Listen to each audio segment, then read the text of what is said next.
Debbie does Dallas. Debbie does. One day I will be on here. But I got Captain Ron here.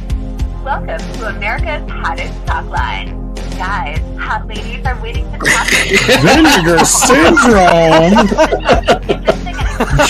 Guys. It's on Netflix if you want to watch it. There's a new one, and that's Air Force One. Get off my plane. I think Sony pays you a bunch of money to talk about all their steelbooks tonight. Super special for the stuff, but you know, are we seriously going to have to talk about the screen movies again? If you only see one movie this year, it should be Frankenhooker, Bill Murray, Ghostbusters, Caddyshack, Zombieland. This is a movie I didn't think I'd like as much as I did, and I know it was like really popular because it like won some Oscars and whatever, but Debbie does Dallas. For actually showing something is they actually produced crew jackets. Like, the movie never went into production, but it's got a Delta Force 2 motion. Hey, that works either way. That's cool. Is anyone even there still? I don't even know. Yeah, we're just listening. Okay. Yeah, I was like, no one's saying it. I was Like, really is into this it. story? Bye, runner. You too, buddy. And he's out just like that. Mike dropped it, and he's gone.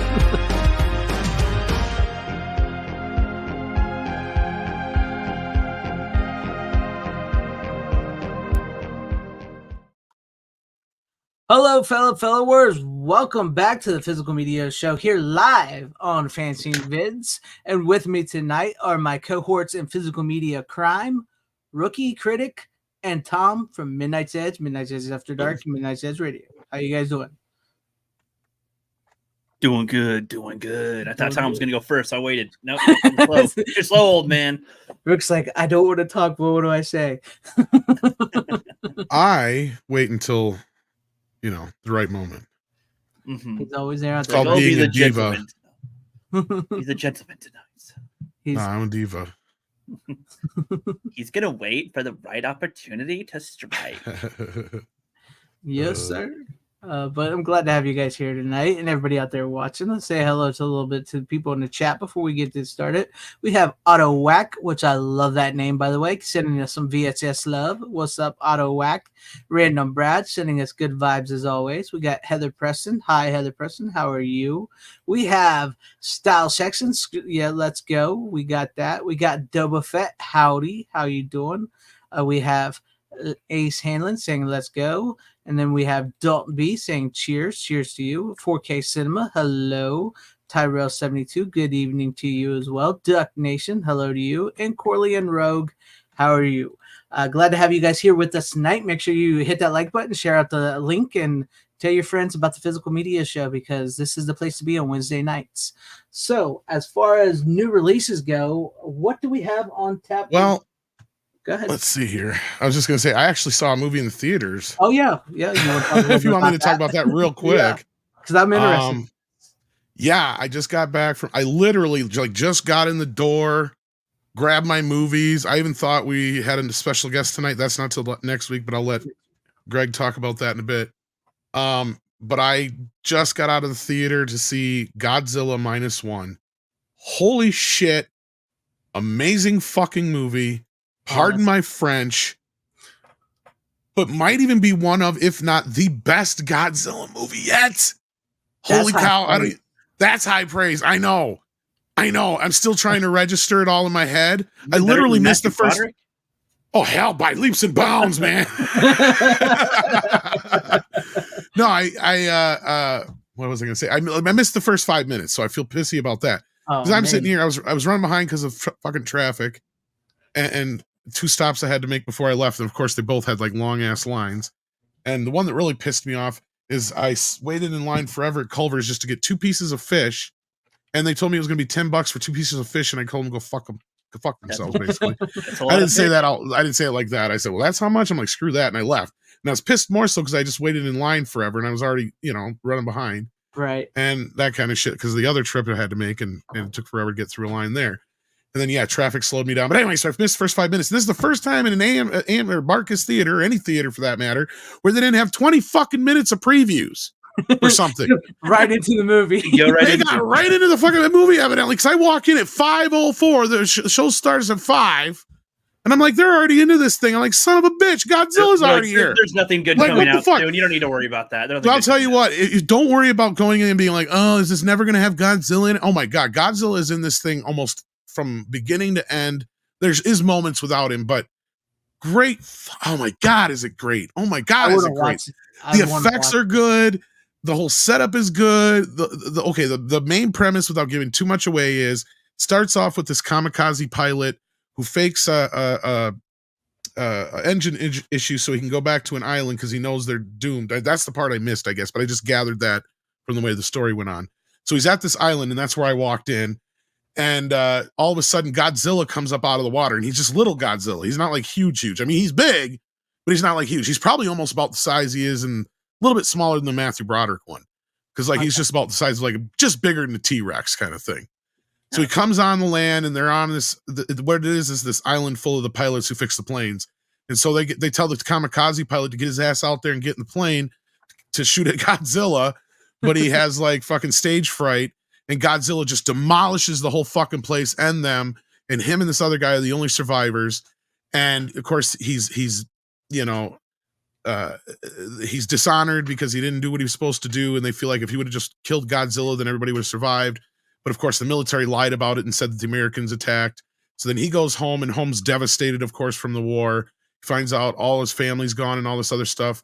Not to give too much away, he ends up running into this one girl who has a baby, and she just kind of just comes into his life, right? While he's dealing with all this fucking PTSD and everything from Godzilla and the war at the same time. And then all of a sudden, a couple years later, it jumps to just like a little bit in the head, not too far. And all of a sudden, Godzilla shows up again. And now he's bigger because they did some tests out in the water that woke his ass up and made him even bigger. So he's like a fucking, just a big, huge nuclear missile. Right, when he shoots his beam, it like basically is like a nuclear missile. It just goes boom, boom. Like, I don't want to hear the story in the chat, Tom. Anyway, there's a lot more than that, my friends. That is like the first half hour of the movie, if that. Like, it is a great fucking movie, Godzilla from beginning to end, and then from there, it's just how they have to deal with the situation. I'm not giving any more away than that. I can't recommend it enough. I honestly, it might be oh my God, the effects are fucking amazing. Some of them are okay, but like 90% of the special effects in this movie are. Is this in the same? This is separate from the last couple of Godzilla movies. Yeah, right? this is like almost like a reimagining of the first film because it takes place in the 1940s. I feel like I didn't even know there was a movie, like a Godzilla movie out, because I've only seen marketing for the TV show. Like, I didn't even know there's a movie out right now. I had no idea. -1 looks amazing. I've been wanting to see that. I'm gonna have to find a way to watch that myself because I don't know. Well, it comes out. Today was a fan event in some areas, and it comes out wide, and for the most wide in quotations, December 1st. So you might be able to get a chance to see it this weekend. I think it's only showing for this weekend in the U.S. I don't know if it might be showing for the month. I'd have to find out, but this was the only night I had a chance to see it in my theater. At least that's the only one that was in the listing. So it was like 2 shows one night. I'm like, well, I got to take my chances with this. I wish the theater was more packed. I mean, Doba Fett asks if you went to maybe like an early screening because those don't typically show trailers. That could have been it, but they usually at least have like the Marcus or AMC theater thing in the beginning and stuff like that. Maybe, I don't know, but yeah, it is a special early fan screening. Even then, they usually have like some little thing in the beginning to kind of, they have all the typical like, even if they don't show any trailers, they'll at least have their typical. Thanks for choosing Marcus Cinemas. Yeah. And all that kind of crap. Get sponsors out of the way. Go get some fucking shit to make you fat. I may have to sell the high seas so I can see this one because I really, really want to see this Godzilla. Oh man, it is amazing. It's better than Shin Godzilla. I still haven't seen Shin Godzilla either. I may have to buy that one. Shin's good, but this is better. Like, I can tell is this one? So this one's called -1. Is the TV show something different or? Yes, that's attached to the MonsterVerse movies, like the King Kong versus Godzilla, the monster, all the monster movies they did over at Warner Brothers the last few years. That's what that's attached to. 15 million. So the American Godzilla. Yes. I love it. $15 million was made for. Meanwhile, the Marvels cost 200. Are you fucking? That's all they spent on this? Oh my god! Some of the effects. I'm like, is that a real? Like, You got a real Godzilla. like, there's a few shots where I'm just like, that can't be CGI. It looks too damn real, and the thing's in bright ass daylight in the water, you know. And it's like he's sitting there just dragging his head along. I'm like, that's got to be like a real big head or something like that. There's no way that's CGI. I'm just like, it looks too real. And it's tricked me. So, and I'm like, I had, okay, you know, Gary Tunnicliffe, you ever heard of him? We've had him on a few times. Okay. Yeah, he's a special effects guy. Him and I got into it one time because he's like, I bet you I could show you, I can't do his accent. I bet you I could show you a bunch of pictures. You wouldn't be able to tell which ones are CGI and which ones aren't. And I said, go for it, test me. He started sending me like 2-3 pictures. He quit after like 3 pictures. So I think that means that he was just like, fuck it. He's like, either because he would have told me I was wrong otherwise, or kept sending more. So I think I got those 3 right there where he just gave up. So, yeah. So usually you can't trick me. I'm even a still image, I can pick it out. There's just certain telltale things with me, and this movie got it right. If that's all they spent, $15 million. That's what a couple people in the chat said. It was only $15 million, and Brian Barth says, "How can Godzilla cost?" Because it's. I mean, Japan is Japan. I mean, we know what they can do. They didn't be afraid to show him either. Like I said, they didn't use him sparingly at all. Like he's in this movie. I went to the bathroom and grabbed some popcorn quick, and I come back after a slow scene because I left during a slow scene. And he's fucking taking out the city. And I'm like, Tokyo. And I'm like, well, shit, what did I miss? I come into the theater and I hear, bum, bum, bum, bum. And this is like midway through the movie. So I'm like, shit. Like, they got tons of Godzilla in this movie. So I was very happy with that. Like, any kaiju fans, any Godzilla fans are going to be very, very happy with this movie. It sounds like an awesome movie. Yeah. Truly smells like an awesome and you movie. could tell that whoever directed or wrote this was a big Jaws fan, too. Like, there's a lot of Jaws in this, and when you see it, you'll know what I mean. It is pretty obvious, but that's not a bad thing at all, because like they find a way to make it very concentrated with these characters, and that's kind of a problem with some of the other Godzilla movies is they get way too broad. Mm-hmm. This one did a really good job of keying in on a very small sect of characters really well. Nice. So I give them that. Do you think there's barely been any trailers because it's a Japanese film specifically? Because I'm looking at my theaters, I've never seen as far as I can tell, like a foreign film at my local. There might have been, I just haven't noticed. Do you live near they a only have city? They only have like a few showings for tomorrow, and usually on opening weekends they usually have quite a bit, and there's only like a couple of time slots for watching them for this movie anyway. Yeah, in the West, in the Northwest, in Washington. I was going to say, if you're near a big city, you might be able to find it. Otherwise, yeah, I mean, I've seen ads and stuff for it. I've known about it for a while, but of course, I'm a Godzilla fan, so right. Yeah, I've seen ads for it too. I've seen it's been on my timelines everywhere I go. I got you. I'm just saying how it has like less available showtimes at my theater compared to normal. It's only limited release this weekend here in America. Oh, okay, that might be why. Yeah. Okay. Wow. Okay. I don't know if I'll be able to see it, but damn. Okay. Cool. I want to see it so bad. Oh, look at this. It is playing. I don't think I'll be able to get to the theater. I was checking. Oh, that sucks. I got to figure out. Yeah, if you're a big Godzilla fan, I recommend it highly. But yeah, the other sounds amazing. I mean, I guess the big news to talk about right up front is that Oppenheimer's selling out, but Bill Hunt released a press release from the Universal that said they're doing their best to get more out. They're working on the sequel. No. Yeah, no. Well, I watched the sequel today. See, that's the thing. Oppenheimer comes first, then Godzilla -1. Yeah. After Pearl Harbor. That's how it works. Yeah. Well, you can watch Pearl Harbor in between if you want, I guess. Well, they have that be the first one, right? And then Oppenheimer. And then Godzilla. Boom. There you go. You got the whole historical. Is it work? I think Oppenheimer takes place a little bit before, but you could be right. You might be right on that. I'd have to remember the time periods. Yeah, but I brought that on last week, right? Yeah. Yes. Yeah. But you and Runner went on for like yeah, that's right. I thought so. Yeah. Rook was. I've talked about it a lot in the last week, and I'm old. Rook, you got to understand. Like, no, I got you. You get to a point where I know for you kids it's hard to understand, but you get to a point where you're just like, did I fucking eat today? Right? Did I take my pills? Yep. Shit! Exactly. What did I get up for and come into this room? Yeah. Yeah, like that happens daily, like or all the time, I should I've say. had a few of those moments scarcely, and I'm like, oh no, it's happening. I'm like, why did I get up? I got up for a reason. I've had so Why? many Why am senior I up? moments lately.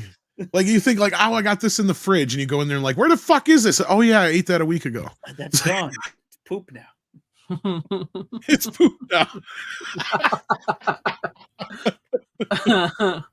Oh shit. All right, so for releases, let's see what we got coming up here. Let me we got The Age of Innocence, I guess, is coming to 4K.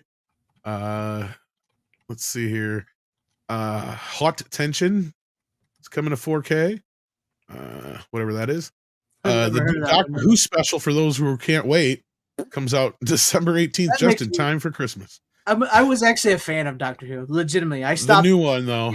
Yeah, I stopped when he went to Peter Capaldi, and then after that, I was like, nah, I'm good. This is rumor territory for now, but Tenacious D Pick a Destiny, Shout might be doing a special Yeah, I edition of heard that. about that. Yeah. About damn time, because that thing hasn't had a Blu-ray yet. Mm-hmm. And I got the crappy semi HD digital version too. It's not that great. Let's see here. What else we got? Five Nights at Freddy's, but I don't have a date on that, of course. I think that's December 22nd. I think. Yeah. Did you guys see Five Nights at Freddy's? No, it's not my bag. Neither did I. I was gonna ask. I I feel might like eventually. Willy's Wonderland had a better concept for that same type of thing. Well, it kind of beat it to the punch, even Yeah. though Five Nights at Freddy's was That already was a game or actually whatever. rumored. Speaking of which, Willy's Wonderland I saw today was rumored for a 4K steelbook coming in just February, I think. Yeah, and somebody corrected me. You would be right, Rook. Basically, you'd watch Pearl Harbor, then Oppenheimer, then Godzilla. Then So there you Godzilla. go. Then we also got One from the Heart. Looks like Lionsgate will be releasing it next year. Existence 4K. That was one of the ones that I believe Vinegar Syndrome announced. Yep. You got Blood Rain coming on the 9th of January. Oh boy. From Massacre Video. I saw that thought. Yeah. Yeah, 1984 is rumored to be coming in 4K next year, so nice. not a surprise there considering. Anaconda is getting a steelbook, so not a 4K release, but just a standard steelbook from Mill Creek. I just rewatched Walmart exclusive. I watched Anaconda recently. What the hell is that movie? I watched that movie in theaters. That was one of the first times I really remember going, I want my fucking money back. What the hell were they thinking? And there's more of them. There's multiple. I never watched any of the sequels. What that the first hell? one was so bad. I don't And it was in the understand. early days of CGI, and it was like, Oh, ugh. It's so dumb. But it's the fans out there, yeah. It's so dumb, and you have to see how dumb it is, but don't ever watch it again. Yeah. Really, Do yourself a favor and watch the new bad CGI shark from Full Moon. That is a hilarious movie. Wednesday's getting a release from Warner Brothers next year. Yes. That was big news. Oh yeah, here I got 12/12 for Five Nights at Freddy's. December 12th. And then Killers of the Flower Moon is coming out the 25th of January in 4K. That looks like even getting a steelbook. And Northern Exposure. Did we talk about that last week? I think we did. I think we mentioned it, but yeah. Yeah, So that sounds very sexual Yeah, a little bit. I remember Northern Exposure. I think I remember we had to explain that one to you. Yeah. Yes. And let me just double check. Beverly Hills Cop 3 will be coming in February. Rise of the Foot Soldier, Vengeance. If anybody's a fan of that, I don't even know what that is. Let's see here. Don't think I've heard of that one. Yeah, it looks like that's the. Oh yeah, Footloose will be coming next year, February 13th. I think that's the big stuff that we have here. Yep, looks like it. Yeah. So, all right. Yeah, there you go. I hope you guys saw some titles there. Heard some titles there. My Clue shipped out. I was gonna say we finally got the final info on that, but mine's already in the mail. So yes, yep. But thanks for that list, Tom. And I do want to say something real quick about the Oppenheimer physical media thing. Yeah, because so many people have been saying physical media is dead, is dying, and I think this is a great sign that it's not dead, it's not dying. There's a pro and a con to this. The con is that the studio didn't make enough. They didn't make enough 4Ks for everybody. That's why it sold out.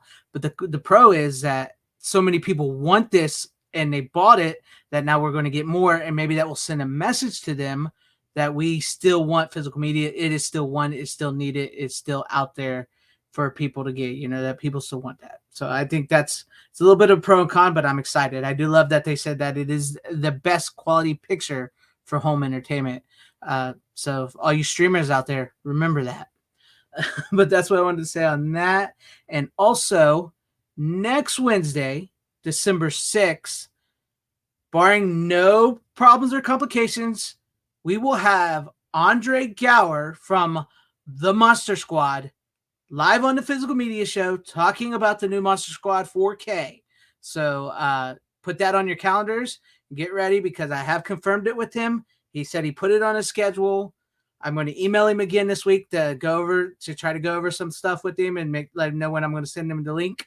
So be prepared if you're a Monster Squad fan. We should have Andre Gower next week to talk about the new 4K.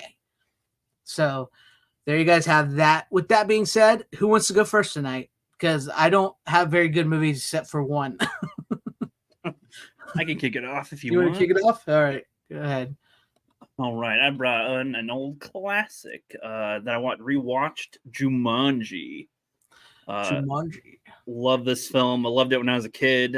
Even though it was one of the ones that I liked, but was also freaked out by when I was younger, especially the monkeys, man. Those always gave me the creeps. When I was younger, the idea of mosquitoes that can stab you in a lethal way, 90 bodies piling up. You hear one of the cops say, and it's Jesus Christ, in a day that's happening. Oh my god. Big mosquitoes when it doesn't it sting the girl? Right? Or the boy? No, it actually doesn't sting any of the main characters, but you see some paramedics take a body out, and it tries to get into the car and breaks the glass and pokes holes in the ceiling of the car and stuff. Someone goes through the metal of the car and is able to do some damage a little bit on the roof. But the movie is pretty good. I like the beginning, how it starts in 1989, and it's or 1889, or I forget. It starts a while back. It don't start in 1889. I thought it started in the 70s because of Robert Williams. No, there's no. It does start in the 1800s, I think, because there's two boys burying it in the woods, and then I think it jumps forward about 100 years to young Alan Parrish, and then it goes forward again another 20 years to the present, where Peter and Judy do it. Correct me if I'm wrong on the time frame, guys, in the chat here, but I think it starts out 100 years prior. I think is where it starts. But I like it because it starts off, they're just two boys burying a game board, and then the kid falls in, and then the drums start beating. He's like, "Oh shit, it's coming after me!" And then he's like, "Oh come on," and then the kid just wants to leave. No, we got to bury it. What if somebody finds it? God have mercy on his soul. It's boom, cut to the 1980s, and it's okay, wow, all right, what the hell is this? To freak out these kids. The game has some kind of drums that draws kids to it. Essentially, they do prove that adults don't hear it later when Judy and Peter are hearing it, and the aunt is like, "What are you guys doing? You guys okay?" And they're like, "Okay, yeah," and they're gonna go check it out later. But I love this movie in so many different ways. It's one of the most rewatchable movies like that. I don't know what kind of movie would you guys describe it as? It's a fantasy. I would say it's a fantasy film. Yeah. On a rewatch, I never thought about it like this, but Jumanji is very nature based. All the things that happen are monkeys, lions, monsoons. Jungle, of course, right? But for some reason in my head, I thought there was other elements to it. I mean, because I guess the plants that come out are of a very creepy variety that as far as I know aren't based on anything that we have, but they might be based on stuff that we have that Venus flytraps and type of plants. There are a lot of plants that are carnivorous actually in the world. So I mean, I don't know where they got all their inspirations for the yellow one or the purple one that shot the venom thing at Judy at that point. But so many things about the film, man. I don't even know where to begin on all of it. I freaking love it. I have it's the collector's series or whatever for it. Got it a couple years back. They have some great quotes in the movie. I actually wrote a few down because it's funny. The hunter, when they knocks the girls down with the tires, they're like, "Oh no!" And then he's like, "Stop your cringing, woman!" And was in fear instead of, "Oh, that's awkward that you do." How we say it these days. But you do realize the guy that's hunting him from Jumanji is the same actor playing his dad. I actually didn't notice that, but now that you say that, that makes a lot more sense. And when there was a statue that was uncovered that looked like the hunter, I didn't put. I was like, why did they focus on the statue for a sec? That makes more. Now that you point that Rook out, is and- today's and year's he was goals when running he found from out his they were dad, the and same he's guy. like, and it makes more sense at the very end when he was like, aren't you gonna run? He's like, I'm not gonna run anymore. It's like, oh, you're finally a man, boy, or whatever, and they shoots at him before they win the game. But like, no, there's some good there's some good shit all around with it. I love when they meet Sarah again for the first time. She faints and the kid's like, you killed her. That just reminds me of the Santa Claus when he falls off the roof and he's like, you killed him. I don't know if that was a meme of the time of like, just saying you killed them from a kid saying you killed somebody. It's the kid's surprise look. But that's funny. The special effects aren't like the CGI isn't fantastic, but I was never bothered by it because I figure it's like, the game is conjuring up what it can, and it's not going to look as realistic as the real things are. Maybe they're fake, essentially. They're fake monkeys, they're fake spiders, they're fake versions, so they don't need to look 100% realistic. And they use the mixture of the CGI and practical throughout the whole film. So, and this was it came out around Jurassic Park, right? It came out a little bit after that time. Yeah, so. It's the early days of CGI, so everybody was trying it. Yeah, but I mean, I think it still looks visually fine. Again, I think it was the year after or the 2 years after, something like that. It was all right. Yeah. I mean, it was one of the better ones at the time, but I don't know how well it's not one yeah. It's not one that we'd say is good CGI, but it's not horrible CGI. Like, it's fine to watch. I don't think it's like too jarring to look at. Essentially, yeah, there's a lot of funny stuff. Quiet Boy, they have just a lot of good stuff in here. Did you guys? You guys grow up with this one? You guys like this one? Yeah, growing up, was it all right? It was never one of my favorites. I have the 4K, but I still haven't watched it. I haven't seen it in probably 20 years. I gotcha. I've seen it a couple times. I had the video when it came out. It was one that was a sell through, so I just got it. Even though I wasn't, I saw it in theater, I think, and I was just like, yeah, it was all right. They kind of promised it and built it up to be more bigger than it was, and they really hyped it up on the 2 years after. I was gonna say, really hyped it up on the special effects and all that business. I gotcha. For me coming into it, I could see it being. I saw it as a kid, and it does seem like a family movie. Oddly, though, it's like in the right kind of way because there's a lot of freaky situations in the film that a lot of kids would be freaked out by. Maybe again, like the mosquitoes, the monkeys, just like the idea. I don't know, monkeys in the kitchen. It was always. I used to when I was a kid, like I thought the dishwasher sometimes sounded like a monkey for some fucking reason. And so I don't know, like there's always stuck that in your head and correlation. Yeah, that mixed in my head sort of when I was a kid. And the idea, like when the stampede comes by and Peter's in the car and the elephant stops it down, like that's a claustrophobic quick, like, oh shit, crush under a car, screw that. And like the freakiness of him slowly turning into the monkey. The lion that they had, like, it's not that freaky, but they chose like a weird design for it. It's like got green eyes and like it's a CGI look, but it looks pretty good-ish. I'm trying to compare it to other things of that time, like George of the Jungle, maybe, but George of the Jungle looked like they shot real lions, but until he grabbed it. Yeah, until he grabbed the fake lion, of course. Yeah, that's in the funny. thing. And he pile drives it, the fake lion, of course. Yeah, that's true. That's true. But I liked Jumanji. I thought it was really good. Me and my brothers loved it. I think my middle brother bought the board game, the actual board game, because these are based off of books and books. I learned that, and I was like, "Fucking what?" Again, yeah. Like the chat has said, if you haven't seen Zathura, see Zathura, because it's sort of a sequel. Well, according to Corley and Rogue, they cut out the connecting scenes, which I didn't know that. But Zathura is very similar to Jumanji. It's another game, except it's a space game. It's a sci-fi game, so it takes them to outer space. I think it's from the same author as well. Yeah, it's based off this second book. Yeah, that he made. Yeah, Zathura was one that they would play on TV all the time that I would always catch sort of the latter half of, so I never saw it from beginning to end.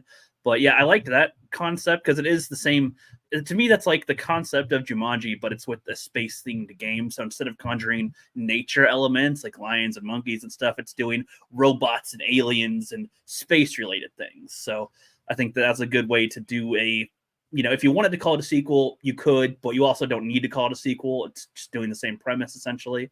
So that's good for that. Robin Williams, of course, does a great job acting with it. I mean, all of them I think do really good. I like like he's just a kid, finds a board game, for some reason, calls to them, plays it. Girl comes over, he just want to play a game. Okay, I don't know. And they play it, and then he gets sucked into the game, and it's like, and she gets chased out by bats, and it's just like, yeah, what do you do? And then 20 years goes by, and it just continues. Like, that's a freaky, and it all resets back in time. So it's not time travel really, but it kind of is in its own way, but like a reset. But you have all the knowledge of what you lit your past life with you if you were there beforehand and played the game. I think that's a pretty interesting concept with it too. And it makes all these questions of like how the game is, how does it think? There's like the rules on the game board as if somebody made this. Like, I could see in a way this being made for people that know the effects of the game, that it's like, could be a fun game. Okay, we're gonna do this challenging game. We got our knives ready. All right, let's play Jumanji. Who's gonna be the champion? Really hardcore gamers could get into that or something. But it makes you wonder about why does only kids hear it? Why is it only trying to get kids if it's so dangerous as well? Like, it wants adventurers and stuff, but it seems like it wants people that can wrestle with lions, but it has children. Like that, like, why is that what that is? That's the way it works. I don't know. Like, I never really looked into the lore of it and what that is, but it makes me question that. And I did see the second Welcome to the Jungle, the one with the rock. That's my next pick I'll talk about, but that's all I got to say for this one, unless you guys have anything else you want to add about Jumanji with it. I think you said it best. Sounds good. Yeah. I always liked Jumanji. It wasn't bad. It's a good movie. I liked Robin Williams. It was something, we saw as kids, we loved. But we do have a $9.99 super chat here from Doug, 1985, Virginia Loves Horror. He says, saw Oppenheimer twice in the theaters, Nolan's best movie to me, hated Batman Begins, choppy fight choreography, The Dark Knight, loved it, but only like Joker parts now. Everything else, boring, soulless. Okay. I mean, that's cool. I mean, Nolan isn't for everybody, but thank you. I still haven't seen Oppenheimer. I need to see Oppenheimer because I've heard great things. But thank you so very much, Doug, for that. 990 super chat. Sorry, excuse me. I truly appreciate it. And I got a new clip for you. I got a special look at Scream 7 just for you guys. Does the title Boo's Cock-a-Doodle-Doo Monster ring a bell? Who is this? Leave me alone! Damn it! I saw that earlier. I just thought that was freaking hilarious. I don't even know what that's from. I saw that earlier. I was like, that's Scream 7 right there. Probably one of the scary movies, I'd imagine.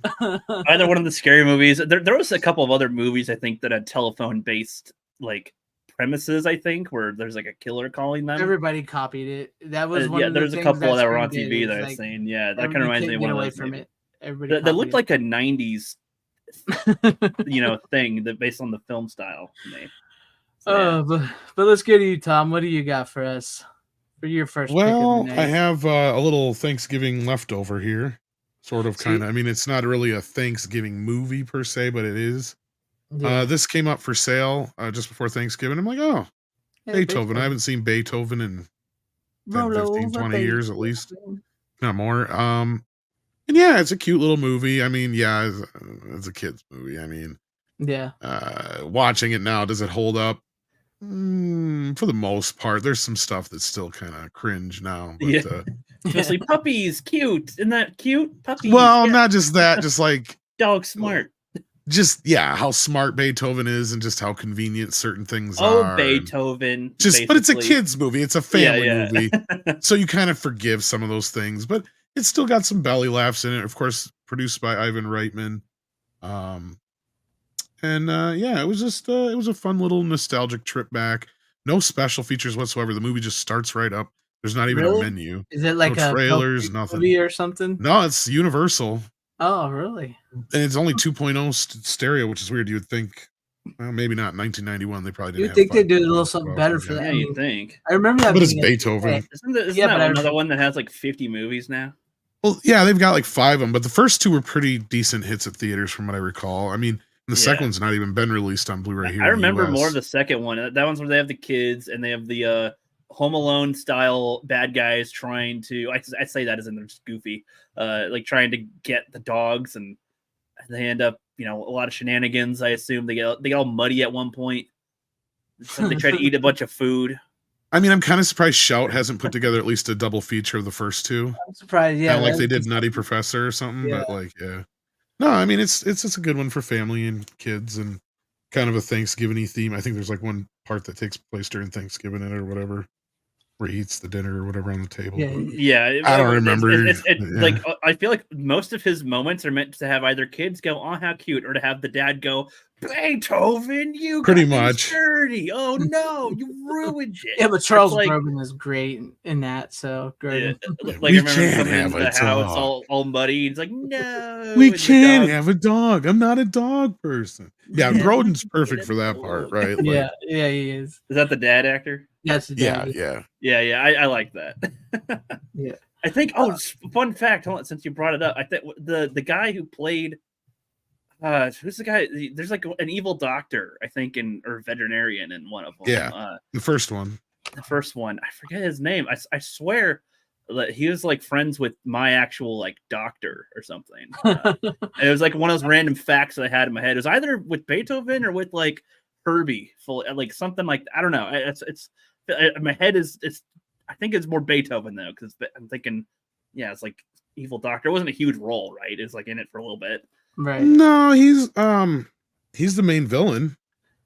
Because the whole point is he's got to collect big dogs to do these tests for these bullets that blow up. So I mean that part's kind of like, holy shit, they went kind of What?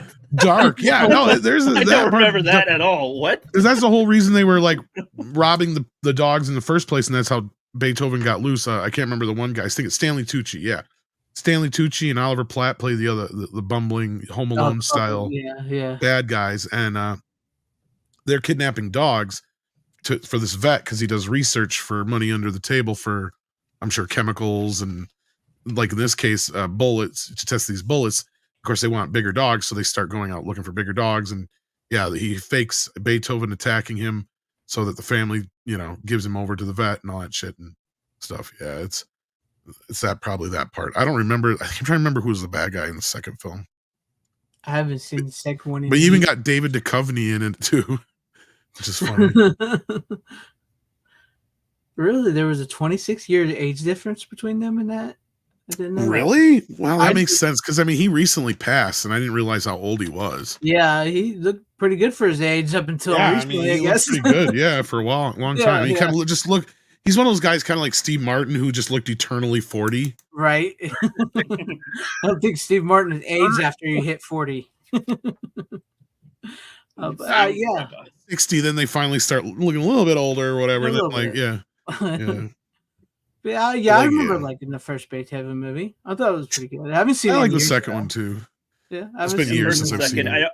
I don't remember ever. I probably did see the other Beethovens, but I don't remember them enough. Just the first two stuck in my head better. It seemed to be more fluent from what I remember. Yeah, that's anyway. It's just simple enough with what they want. But I feel I like remember was this thinking around the Debbie's same? hot as hell. Was Beethoven around the same time as other dog-related movies like Air It was Bud kind of the and one that stuff? kind of re-kicked it off again. Like, I don't think we'd had too many before that, and then Beethoven, kind of Yeah. Because kicked there's off a this whole Bud as big well. lovable pet Bingo. kind of thing. The movie That came Bingo. after this, I think. And Yeah. but like the pig. I mean, it's not a dog movie, but I mean, and I guess animal centric, whatnot. What, Babe? Pig in the City? Yeah, and Bryant, I've never seen anything past the second one to my memory. If I have seen third one, I totally spaced it out. I feel purpose. like most of the sequels, especially to the animal ones, just go. I don't know. Let's. Well, they're like I don't know. straight to video Here's more. too. Yeah. Yeah, And they recast everybody, and yeah. Well, because you look. I mean, I guess I can't. I guess I can't blame Beethoven, but I know that Air Bud made like 1,000 sequels with like. the Well, I think puppy. in the time period you're talking about, you Yeah. had this, K9, Turner and Hooch, Air Bud, Homeward Bound, was that around that time? too? Bingo, Homeward Bound. All in that time period, yes. Like from that 91 to 95 range. Yeah. And even A lot Babe of big would be in animal there, years. like you Big said. animal Yeah. years. Jumanji, technically, I'm sure there's 5 I'm missing. That. And I'm sure there's 5 I'm missing, yeah. Yeah. So Yeah. But yeah, that was the thing. I could have brought on a bunch of movies. For even had that one at the tail end with Chuck Norris with the dog too. Oh yeah, what was that? Was it Top Dog or Cop Dog or some shit like that? Is it Chevy Chase in that too? Not in that. Maybe not in that one. There's that. He was in My Heavenly Dog. I know he's in My Heavenly Dog, but he was in one with a dog too, like Chevy Chase and a dog. Was it that one or a different one? No, it was like it was like an ABC Family type movie. Like okay, yeah, I don't know that one offhand, but let me see. I gotta look this one up. Corlinga in the chat. I don't know how to pronounce your name in the chat. He says something with the sea lion. Are you talking about like Salty? Oh, Salty or like Andre Flipper and stuff. Yeah. Well, there's Andre. There was Flipper. They remade Flipper. There's one called Salty, which had like a sea lion or something as like the main protagonist for some reason. And then there's like the thinking of the Disney's. There's like a panda one, like a panda adventure or something. One of those Disney type of movies, I think. Oh yeah, Disney did a few in that era. But anyhow, yeah. I don't know why I thought about it. I don't know why it went from dog to just any animal. So sorry. No, but yeah, you're right. There was a bunch in that era. So what you got first, Greg? All right. Well, keeping it family friendly because the kids wanted to watch this, and yeah, like I said, I could have brought on a bunch more movies, but like you guys don't want to see Trains, Planes, and Automobile, Dutch, Son-in-Law again because we already talked about those in last year. But I watched there we go, Detective Pikachu with the voice of Ryan Reynolds because they love Pikachu right now. The boy went dressed as Pikachu for Halloween. So yeah, there you guys go. Oh man, Detective Pikachu. As a huge Pokemon guy, I am surprised I haven't watched that yet. But it doesn't look like something that I like, honestly. So I don't know. What were your thoughts? It's really not a bad movie. It's a kid movie, but Ryan Reynolds really helps for the adults as the voice of Pikachu to get into the movie. I don't know much about Pokemon, so did you ever see Pokemon the first movie?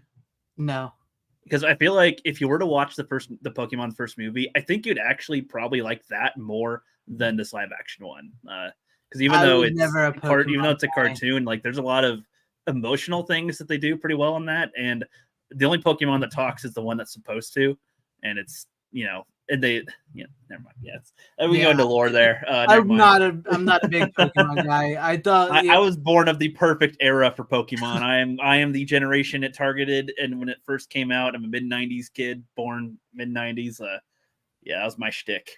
I never played the game. I've seen a couple episodes of the cartoon because my little brother liked them. I've seen the cards. You were definitely born of the era, probably like Pokemon. I know there's an era of that where it was like, what is this? Because it's everywhere, and you're just out of the age ranges targeting probably, and it's like, God, what? Get out of my way! Right? Probably, yeah. But no, it's not. It's actually a pretty funny movie. Ryan Reynolds really does help for the adults when you're watching it as the voice of Pikachu because he does slip in like some adult humor in there that only the adults would get. The basic story is this kid, his mom has passed away, and everybody in his small town he lives is kind of basically leaving, and then he gets word that his dad has probably died, right? And so he goes to the city where his dad lived because his dad was a cop. And his dad, so he goes there and he meets Detective Pikachu, who can talk, who has the voice of Ryan Reynolds, and only this kid can hear him. He can hear him talk, and because everybody else here just hears Pika Pika. So him and Pikachu investigate what happened to his dad. If you haven't really figured out what's happened here, I think it's pretty. Well, hold on. So, like the dad. Fun fact: Ash's dad is never in the anime. Pretty much, it's always this isn't Ash. This isn't Ash. Well, no, I got you some different protagonists here, but yeah, it's like, but it's still the concept of the father figure is never in the anime, and then in this, the premise seems to be around the father. But you said that only the kid can hear. You said that only this kid, who doesn't have the dad, can hear the Pikachu. He's the only one that can hear Pikachu talk as Ryan Reynolds. Everybody I else, assume that then I have no choice but to assume that the dad is like in Pikachu or something. I'm not going to spoil it, but if you're a fan of Mewtwo and a bunch of other Pokemons, you're going to love it. It's what was Mewtwo like to you in this? What was he in this to you? He's just like this thing and like the catalyst for everything. And he's just like in this they created him. They found his DNA, whatever, and they created Mewtwo, and he's in this lab in this bubble, and he has done something. He has powers to do something that gives away the whole movie. I mean, if anybody wants me to spoil it, I'll spoil it. Well, no, I was just seeing if they keep it like more close to the original or not. I mean, it sounds like similar enough to it. Yeah, in the Pokemon the first movie, he essentially there's like archaeologists looking for stuff, and they know there was a Pokemon called Mew, and then they were able to with fossil fuels, kind of Jurassic Park style, recreate and make it genetically mutate it enough to be like reincarnated essentially as Mewtwo. You don't go that deep, but they basically say they found his DNA and they created Mewtwo.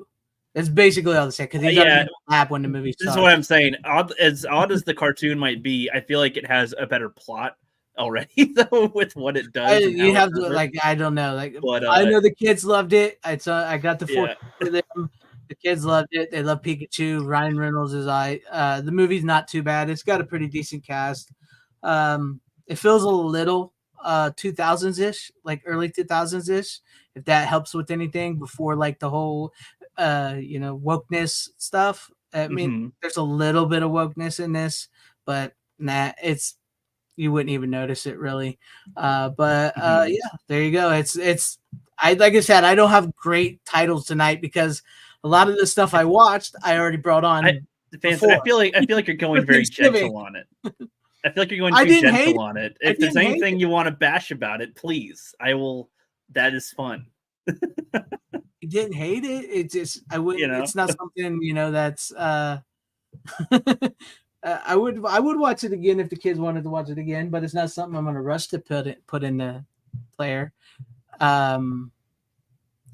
I don't know really what to bash about it. It's just a movie. No, you're good. And I haven't heard that many like huge critiques about it actually. Like most people, either say it's okay, it's not horrible, but most people don't. It's a pretty generic plot. They're like, I don't know. It's a pretty generic plot. If you're into Pokemon, I think you'll have fun because I think they capture the Pokemon very well. That's right. Yeah, you got to catch them all, man. They better capture them. That's all you got to do. Catch them all, man. That's about it. Is Ryan Reynolds a star or is Deadpool an outlier? That's a question because a lot of his movies actually don't do that well outside of Deadpool. So I don't know. It could be a case of the character he plays is the star, not so much the actor. So yeah. But yeah, guys, I know that some of the titles tonight may not be the best, but I just haven't had a chance to get some good titles in just lately to watch. It was a holiday weekend last week, and so we watched a lot of family stuff. There's that. I wonder what Tom's perspective is on Detective Pikachu. I'm sure Tom doesn't care one bit about it. He's very much out of the Pokemon zone at the time. Pika fuck true. You were probably. I don't know what a Pokemon is or a Pikachu, but I'd love to get a Pikachu and I'll give you a Pokemon. Yes, yeah. I assume you're of the generation that. It sounds very dirty to me. Pika. Pika. Oh, yeah. They've got some funny things these days, man. They started out with 150 Pokemon. Now they're like at 800 something. Yeah. They have like cream Pokemon. They've got Pokemon that are reincarnated humans and ones that steal children. They've got just some trash can Pokemon pretty much. It is bizarre, man. But some look cool. Some are tight. But then some are like, what in the effing what? Okay.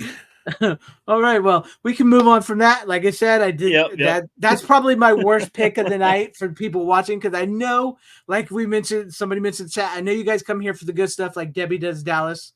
So Debbie Does Dallas. which may one Is day that- be on here if we ever actually If they'd get a ever good release it copy on of Blu-ray, it'd be nice. Yeah. Is that I like mean, a it's Jason got a Takes Blu-ray, but it's Manhattan a sequel or VHS. something?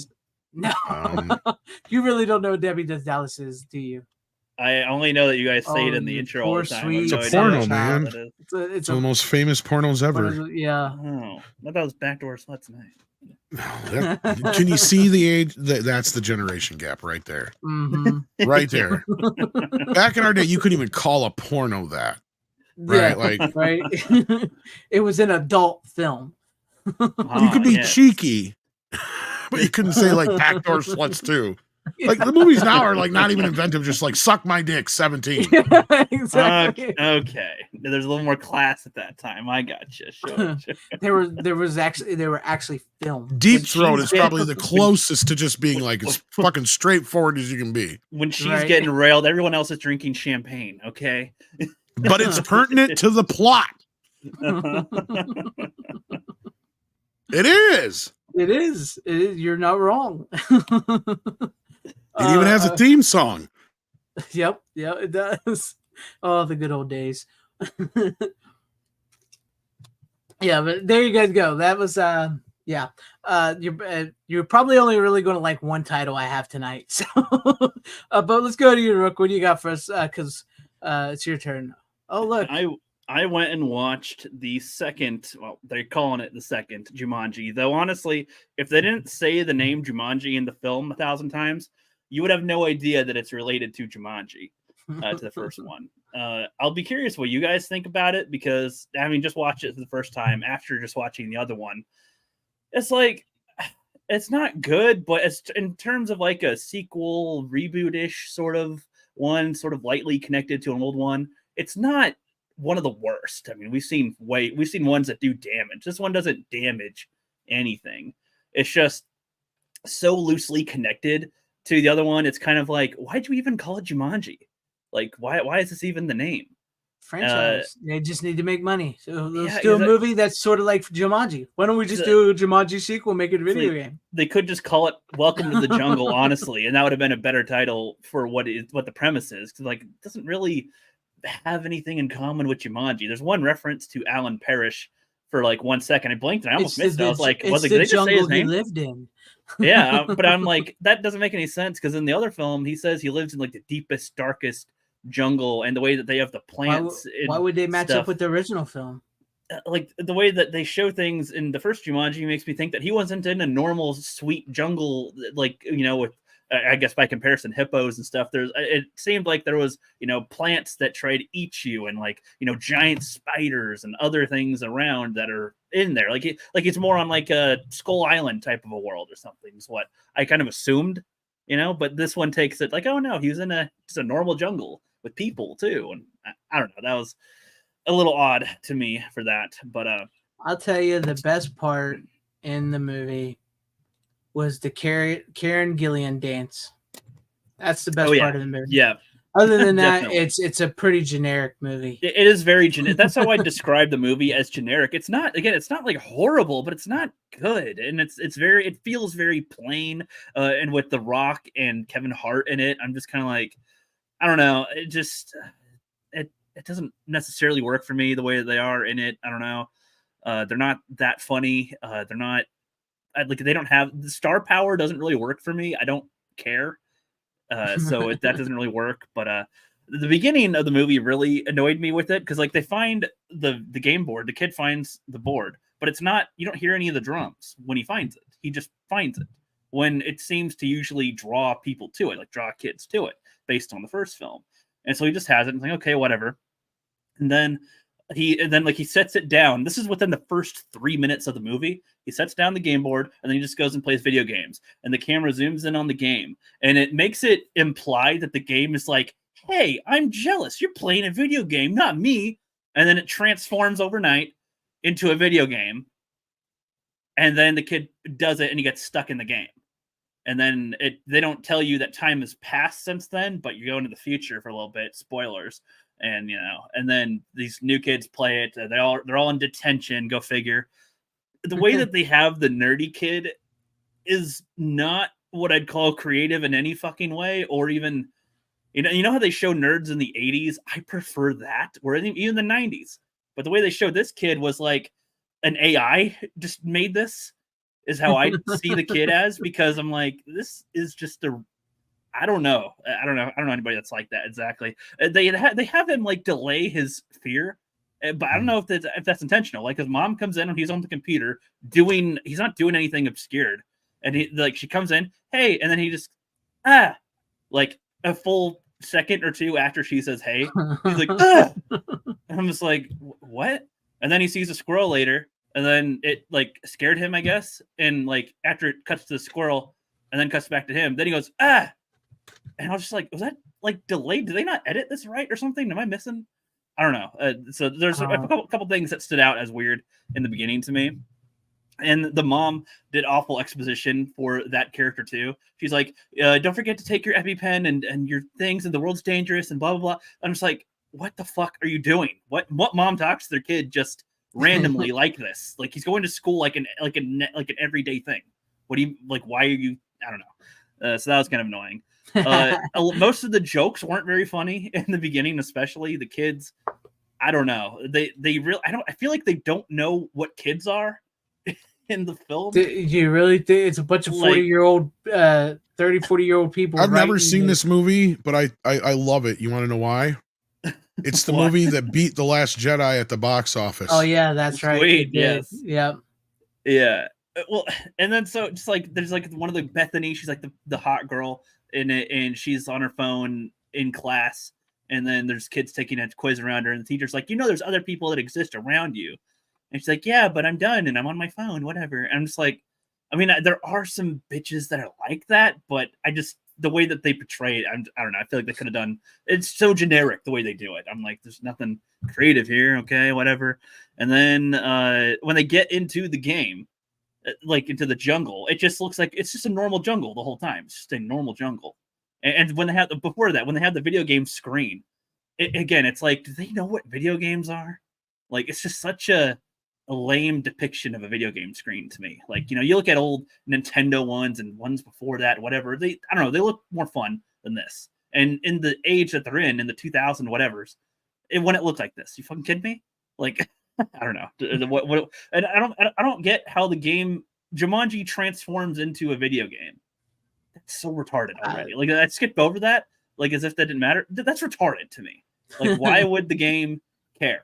Like it turns into a video game now, so now it's a shape-shifting device. Like it already has a lot of magical things to it that's kind of unexplained, but that just seemed a little ridiculous to keep on. To me, it seemed like the way that the Jumanji looks, it would be something that any kids still play chess. I don't know. It's not. You don't need to make it a video game to modern day. It's not as hip if we don't make it video games. Yeah, I don't know. So that like kind of video annoys me. Games. It kind of annoys me the more I think about that part. But if I skip over that, we go into it. Jack Black has a few funny bits in it. It's like he's playing as if he's like a teenage girl in his body, essentially. So he is funny at times, but it's most of the humor is just like shut up for most of the characters. Don't watch the third one. The third one is worse. Like Way worse. Well, like the part that's kind of funny is like one of them has to go pee, and then Jack Black is like the Bethany character is like, oh, thank God I have to too. But can I go with you? Can you show me how to use it?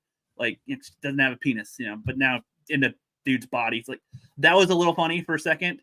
And then when the big nerd in the Rock, big bulky body tries to make out with the girl who's also nerdy, their kiss is like awful because they've never kissed before and they're in adult bodies, and it looked silly for a second. That was funny for a second, but just very, very pass humor. Like, okay, yeah, that's done. Yeah. I don't know why I'm like giving a review of it. I just watched it. So it's fresh. It's fresh in my mind. It's fresh in my mind. So I took notes because it was annoying. I could have watched the fucking movie by now. Jesus. I find this funny is that the movie The Rundown, Tom, with The Rock and I've seen that movie. Scott? Yeah. I love that movie. Welcome to the Jungle internationally. That's true. Oh wow, and that's a better movie. Way better. It's a great, fun movie. I do like that movie. It's fun. Yeah, there's at least there's a moment or two that where they try to get serious, and I'm like, I don't know, they could have done better at it, but they make every death seem stupid. So I don't know. And then like they have Nick Jonas in it for a sec. He's like the kid that was in the 90s and whatever in it. And then they almost try to have a moment with him that's like, okay, sweet. But and I don't know, they kind of forget, they just kind of roll over it because they have to be comedy, So it's one of those, oh, you had a hook that's kind of whatever, is meaningless at the end. And at the very end, when they're all done and they're out of the game, or when they beat the game, they're like, oh, the curse was lifted. And I was sitting there like, wait a second, wait, there's a curse? Like the jungle looked fine. There wasn't like, a sign of a curse around, usually there'd be like more dead of wildlife or something. There'd be, but I guess the curse was that there was an evil guy. I don't know, because he stole a jewel. and then at the very, very end, when they're all done and out of the game and they're at school, they hear the drums from the game for the first time. They didn't hear the drums before. They weren't drawn to it for the drums. They were in detention, and there's the game down there, and they found it. They didn't hear it. They weren't drawn to it by the drums, and then they hear the drums at the end. But no other kid hears it. And I'm like, based on the rules they establish, only kids hear it, not specific kids. Just kids. And so you're in a school. I don't know. Just kind of dumb. You already made me not want to watch it. And I bought and imported a 3D version for nothing. As bad as it is, I've had it for like years, man. As bad as it is, I've never watched it. As bad as it is, it's not. Again, we've seen there are way worse sequel reboot movies. This is in more of the safe zone again because it doesn't shit on the old film. Like you can see them as completely separate. The only thing that makes it similar is that they say Jumanji 1,000 times in this. Like you gotta, come on, we gotta do this to do Jumanji. Something this is Jumanji. Something Jumanji. They have characters say Jumanji all the fucking time. That's my biggest gripe with the movie. Is how much they say Jumanji. How are you gonna know what it's called if they don't say Jumanji? I'm like, if you didn't say the words Jumanji, I wouldn't have known this was Jumanji at all. I don't know what the I see what you're saying. It could have just been something else completely. Yeah, it could have just been called Video Game Movie or Welcome to the Jungle or whatever, starring The Rock, and like that would have been fine. I don't know. I mean, it sounds honestly like this. It should have just been called like Jumanji: The Next Level, and then that way it's not so associated with the fact that it's going to be a movie's called. I know it is, but see, and in that case, it kind of makes it like it's, and then you make it its own thing, but it's kind of related, right? Like it's Jumanji, but it's not the same exact thing, and you can play with that a little bit. Same kind of premise. But like Zathura was in the same world and all that shit. Yeah, I'll give it its credit in that the concept is funny. Where like kids go into these adult bodies and it's all weird. The hot girls and Jack Black's fat white dude body, whatever. Like that's kind of funny. The big athlete dude is in Kevin Hart. The nerd guy is in him. That's funny on concept, but not funny in execution. Really, considering what Dan Blackroyd just said, I imagine this probably was a script that wasn't Jumanji. And they probably did just do that. They just reconfigured it. That's what it feels like to me, because the scenes that show the game board, there's only like 2 that show the actual game board. And then they say Jumanji often, but that could have been a different name that they say. And then there's they say. I mean, it's not like getting sucked into a video game or a game is a brand new concept. It goes back to Tron that's been done before. A dozen other things. I mean, that's why I'm like, this could have been called something else. The only reference to the old Jumanji is when they're at the Nick Jonas's house. I'm just calling him that because I don't remember the character's name or whatever. And they're like, oh, who's that? Because there's a name, Alan Parrish, carved in the tree. And they're like, who's that? He's the guy that built this place. And that's the only reference to the Jumanji. I literally just tangential things that they could just literally insert. Yeah. I was like, I seriously was like, did I hear the name Alan Parrish? No. Oh, they did. Okay, that's the reference. I wouldn't be surprised if that's the case. Yeah, but it's just disappointing again because it's like this concept isn't horrible, but they made it so generic, and then it's just not. It's all comedy based, and it's not very funny. And there's a lot of action, but it doesn't flow right to me, it's like 2 hours, and I'm like, oh, there's like another 40 minutes after when I thought it was back to climax. I don't think you're selling anybody on the way you've seen it. I'm not trying to sell anybody. I'm just saying that it's not. Yeah, I think we've killed this. Yeah, I think It's not in the worst category ever, but it's in I don't recommend you see it either type category. It's not doesn't do the most harm. As far as the rock star power, he does work better in ensembles. He's not a rock star. Yeah. Yeah, no, he literally isn't in the film. I'm like, is he really supposed to be the draw? Because I don't see him as that. I think this is his highest grossing film too. Yeah, it made $1 billion. I believe this one did. But that's the funny thing is I bring up all the time is like his movies don't gross all that much. In fact, I believe at this point his highest grossing solo quotation vehicle would be Black Adam. And that just barely beat like Skyscraper and San Andreas. Well, I feel like Jack Black is a better presence. Kevin Hart is so annoying. Well, if you really think about it, Jack Black has probably made more money at the box office. I would think so. Jack Black seems fun. He's just naturally funnier to me. I don't know. He's better at delivering comedy in the scenes. Like that comes off like he knows. Well, just with like School of Rock alone, and then like some of the animated stuff he's done in a few things. Yeah. Yeah, well, so I mean that's my conclusion on Welcome to the Jungle, folks. I didn't see the next level one. I saw a trailer for it just to see what it looks like, and the premise already annoys me in that because he like refixes the game that they broke, and then he goes into it, and then they go after him. But now there's Danny DeVito and Glover in it. Donald, the old man Glover. Yeah, and so is that Asian chick. I can't remember her name. Aquafina's in it. Yeah. Oh no. Yeah. But let's go to Tom and see what Tom's got because I think he's throwing the dogs at the moment. So he might be a second. People are ready to move on. Oh, did I not mute once? No, you. No, you're good. I heard the dogs for a moment, then you muted, so I wasn't sure. Yeah, she's getting. She wants to play. I gotcha. What you got? Okay. I don't even know why I got to bug up my butt to see this. But I did, and of course, the only available version is a director's cut. And of course, I know this is coming out on 4K, so I can't even remotely bitch. But I don't think I paid too much. Maybe it popped up in the deals or something like that. I don't even know if it did or not. I got this hankering to watch this, and I've been wanting to see it for a while anyway. It's been years since I've seen it. But I gotta agree with most of the people out there that I think from memory, the theatrical cut is better. But yeah, I got this Amadeus. Rock me, Amadeus. Amadeus. I mean, it's good, but it's just a little over long now, and you kind of lose interest. It feels like the pacing is off, and that seems to be most people's gripes. So I don't know. Yeah, I mean, I got to see the theatrical cut again. It's been a long time. Yeah. In fact, I know I've seen it on DVD years and years and years ago. I'm trying to remember which version that was. If it was the theatrical cut or when the director's cut was done. I think it was done for this release, if I'm not mistaken. So, yeah, this is dated 2001. I don't think but no, I think the only version I've ever seen would be the director's cut because I think it's the only version that's ever been available on DVD or Blu-ray to my knowledge. Maybe I'm wrong, but yeah.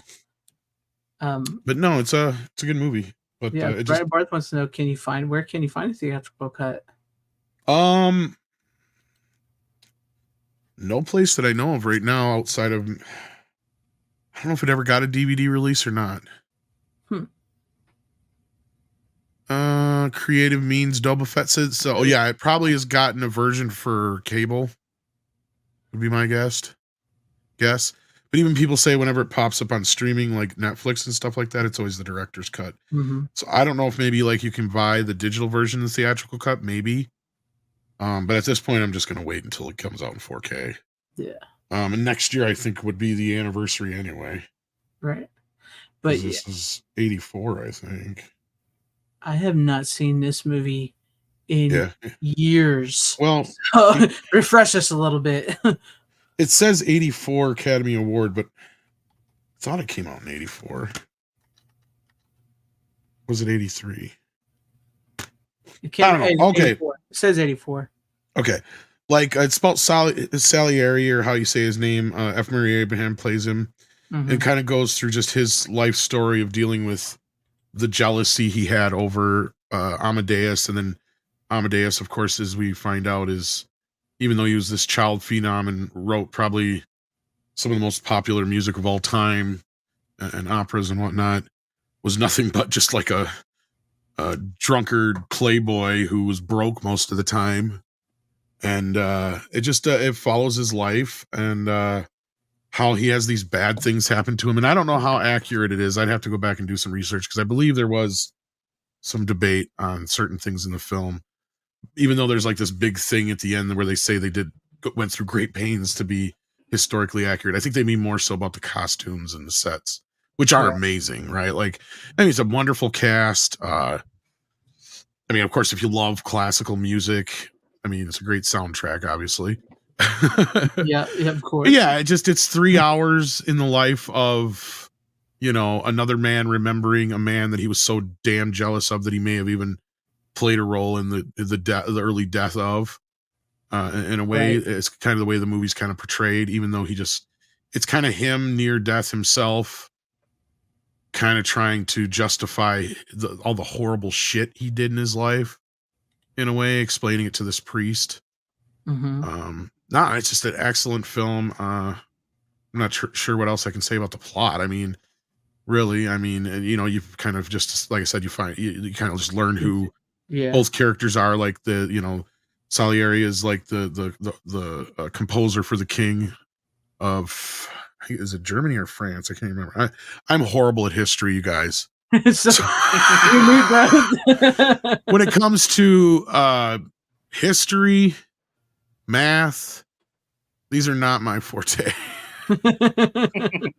And I watched this like in spurts, so I have to it was like kind of like, and this was like almost a week ago now.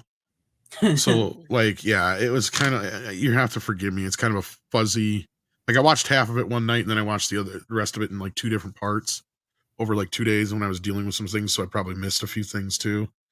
But yeah, and that's part of the problem is, if it would have captured me the first time, I would have just finished it the first night. Right. Because you get to that point where it's like, oh, it's late, but you say, oh, I only got 30 minutes left or 20 minutes left. And you're like, fuck it. You know, like if this movie just been the 2 hour and 30-minute cut or whatever it is, I probably would have made it through the rest of the movie, even if it was 90 minutes in, because I'd been clipping along a little better. It just seems like the added 22 minutes of stuff kind of just slows things down. So I don't know. I could be wrong. I'm curious to hear what anybody else thinks if they've ever seen it before. Obviously, Rook's never seen this. You sound like you haven't seen it in many years. It's been many. I just remember he won the Academy Award and orchestra scenes and stuff like that. That's about all I truly remember. It's one of those movies that I probably never even would have watched until I was an adult. But I only watched it when I was younger because I think my parents watched it when it was on TV. So I remember like blips of it. But then they had us watch it in school in probably like 6th, 7th grade, somewhere in there, if I remember right. Considering it's rated R, that was crazy, but I think it was one of those we had to get like a sign-off deal on. Okay, yeah, that's the other thing. Yeah, Boba Fett might be right, because I was going to say, I don't think we had to. I think that's the difference is probably why, Yeah, maybe. Because they did warn us about the flowery language, because this was a movie that came out before PG-13. I think it was, so they didn't have PG-13 yet to kind of slap on this, I don't think, which they probably would have. Because I mean, that's the thing, is Amadeus was seen as a very vulgar man.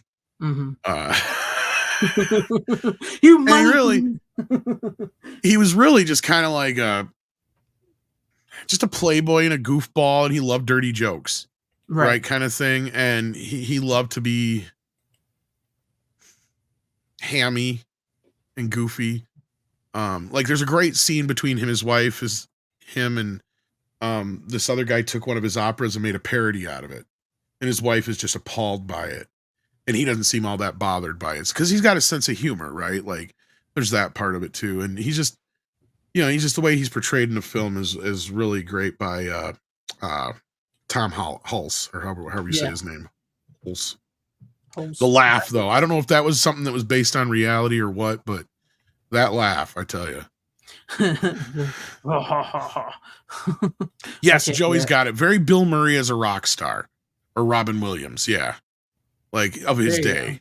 Yeah, because they didn't really, I mean, they had I'm sure court jesters and stuff like that, but I mean, he was just very, I mean, clearly a womanizer, loved to drink, shit like that. Yeah. But yeah. It's like I said, I wish I could talk more because I haven't seen it in years now. Is there? I don't know. boobs in I it? just got a weird Was there butt up. boobs in it? Yes. Yes, that's why. I was gonna say I don't 'Cause, remember boobs. Yeah, that's why, because you get to see what's her face, and I was very happy. So maybe I kind of do like the Nice. director's cut a little more if you just keep that. Nice. See, that's what I think the argument is made is like that's the only scene you need because that actually pertains to something that is in the theatrical cut that's referred to, but you don't see in the theatrical cut, and that's Oh. because Salieri tricks his wife into coming over one night and basically says, "I'll talk the king into doing your husband's opera, but you got to do something for me," kind of thing. So then she Right. shows up and undresses, and he tells her to get the fuck out. It's weird. You can tell he's totally queer or something, really. Right. I mean, right. that's kind of the whole thing with the movie anyway. Although he does he's really hot for this one chick, but that's why he kind of gets this hatred for Amadeus to begin with, because she goes and jumps his bones because she can't fucking wait to. But that's the thing, is he was the guy that, got all the women, Right. all the women loved him. So yeah. Bert, I don't think we can tell you the differences because we haven't. I haven't. There's seen it subtle in years, differences but- from what I know, outside of a few scenes, the main scene being the one I just discussed. Because I guess that scene is completely not in the theatrical cut, and they refer to it later on, I believe, in the theatrical cut. So that's the only main one that's not there. But otherwise, I'd have to go back and actually look. Right. So. Okay. Cool. Oh, Joey, yeah, no doubt. I'd actually go more with Elvis. Actually, The Elvis of the day. probably well, considering he's a songwriter. God, more like Bob Dylan, even maybe, or who's Paul somebody who had a McCartney? huge impact. I mean, the Beatles as a whole, but that's not one person. But I guess John Lennon or Paul McCartney or whoever. But yeah, probably a little more like John Lennon in a way. Maybe like Elvis guess. and John Lennon. And he's one of the few people who'd actually argue with a lot of, at least from what the movie shows, argue with a lot of noblemen and higher ups, which was a no-no. And stuff like that. You don't do that. He even had to beg forgiveness a few times and shit. Right. So, yeah. No, it's a good film. Good film. I just it's been a while since I've seen the other version. Yeah, it's been a long time. I mean, I just remember kind of losing interest about 2/3 of the way through. Like I said, 90 minutes in, it kind of meanders. Can't blame a bit. you on it. All right. Well, Rook, any words on that? No, it's one I never really heard of, to be honest. Oh, are you serious? It was a winner of Yeah, not won only the the Academy Award. tons. When Best they meant Picture, something. eight Academy Awards. In fact, it was one that held the record, I believe, for a little while. If I'm not mistaken. Yeah. Wow. Yeah. In one of the biggest years of film, this is the movie that won Best Picture. I feel like in any time I've looked for top movies or something, that's never been one of them on the list. Wow. Well, it's kind of Milos's fault and the studio's fault because they haven't obviously done a release. This one was come out in 2009 on Blu-ray. So all they did was just keep re-releasing it. And they only made the director's cut available, and I think that's what pissed people off the last time. So that might be one reason why it's kind of fell out of limelight a little bit, but Could be. It doesn't sound like one that they would have shown on TV either, as far as I can tell. Oh, yeah, that actually they did quite a bit back Depending in on the what channels, day, maybe. but yeah, I mean, by the time you would have been 2000s, yeah, by that time maybe TBS would have shown it once in a while, or TNT, but that'd been about it. Maybe outside of Turner Classic, probably. Mm-hmm. Just because it's one of those kind of movies where it's long and it's costume period drama. So yeah, and next year is the 40th anniversary. I said that earlier, Boba Fett. So yeah, and I think we'd already heard rumors of a 4K release with both versions on it. So yes, because I believe there's already fan edits out there that have gone and cut the director's cut back, because there's only one or two shots I think that are not in this version that are in the theatrical cut otherwise. So that's cool. Literal shots. Leave it to the fans to fix it the way it should be. Of course. Well, okay. it's just maybe an argument to be made for the theatrical cut over the director's but cut. then again, if that might be one of the main big scenes of the time run that's added to this. So if that's the case, then maybe I'd have to say, well, if you cut all the other stuff away and leave the boob scene in, yeah, because she's got some nice boobs. Yeah, you got to leave the boobs in, man. Yeah, that's what we're about here, They're man. essential. Boobs. They are essential. All right, what do you got for us, Greg? All right, now this will be the one of my picks tonight that you guys will probably like. Guarantee Rook has never seen it, but me and you, Tom, we can talk about this one because I watched Monty Python and the Holy Grail. Run Of course, away! I've seen that. Are you fucking kidding me? have I you? love that I shit. cannot believe Yes. you've seen it. I've had this for a long time. I'm waiting for the 4K on this as well. But yes, I love Monty Python and the Holy Grail. I think this is probably their best movie as far as I'm concerned. But this movie was freaking hilarious. I watched it over the week, and it is just an all-time classic. I love. Get on with it. Get on with it. Yeah, it's one of my favorite. One of my favorites is like, at least ours weren't all pussy jokes. when the guys in the castle with all the chicks, and they're just like, yes, please take us and spank us. But Natty, if you do it to me and then to them, and Just me as do well, it. me too. I think I can stay for a while. That's I a can do it. hashtag me too we can all get behind. I love this movie. It's great. I even love the ending. I know some people don't like the ending with what the way you get to it. And I love the fact that they couldn't afford horses, so they did the coconut stuff. That's to great. make the horses. Great That's why I comedy. did it. And then We've like, already the got ones- one. I told him we already got one. Imagine if they had horses in the movie. There'd be like way less jokes that are funny with it. There's one Your horse in mother the smells movie. of farts and elderberries. Yeah, I fought in the general direction. Go with you Farts in and your done general with you now. direction. Yeah. Like not just the visual of them skipping around with coconuts. It's like why? Sir Yeah, Robin like, went and run. Yeah. Whatever. He ran Did away. not. I did not run away. He ran away. No, I did He not. did. I didn't. I I didn't. didn't. Actually, this is probably my least favorite of the Monty Python Oh, movies. really? Now, I think before it's you my throw a bunch favorite. of shit at me, yeah, I don't do that. I love it. I still love it. I mean, it's like a 9 out of 10 type movie or whatever, but I just happen to like Life of Brian more. That's my favorite one of the bunch. Okay. Yeah. And I quote more often. And then Meaning of Life is my second favorite. I know that's almost sacrilege, but it is because it feels the most like a Monty Python movie, right? Okay. Like in a sense that it's a Let's bunch of another skits, team, but it's okay. all new skits, right? Right. And then then it's kind of like, then probably Meaning of Life, Holy Grail. But I also like, and now for something completely different, even though it's just all the skits redone. And now for something completely different. But that's something just because like I want it. I haven't got it on Blu-ray yet or DVD, and it's one that I've been wanting for a long time. And it's not, that was my introduction to Monty Python when I was a kid. That was the first when that came out on video. That was the first time I ever seen Monty Python. Right. And then I caught it various times throughout the years on like PBS and whatnot. But then, That's yeah, where I so then, remember seeing them. yeah. But for years, like, no, for some reason, I like Life of Brian a little bit more than the rest, and then Meaning of Life. And I mean, How hey, many Montys are there? technically 4 if you count now for something completely different. yeah. Oh, But I just had a blast watching this. Bring out your Yes. dead. I'm not dead yet. I'm feeling quite better now. shut up, man! You'll be dead any Is there moment. anything you can do here? Knocks him up beside his head and says, "Oh, here he is." He puts him on the file. But yeah, I get you, man. I've been meaning to pick up. Which one was it on? Life of Brian was the 4K, right? That just released. No, Meaning of Life. Meaning of Life. Okay, that's. The I think first Life one. of Brian is rumored though, and so is that one to be coming Yeah. pretty soon though. That's what I've been waiting for. I was waiting for all of them to come out before I bought them all. I really Yeah, want buy 'em all Brian. together. But yeah, I just had a blast watching it. I have not seen it in years.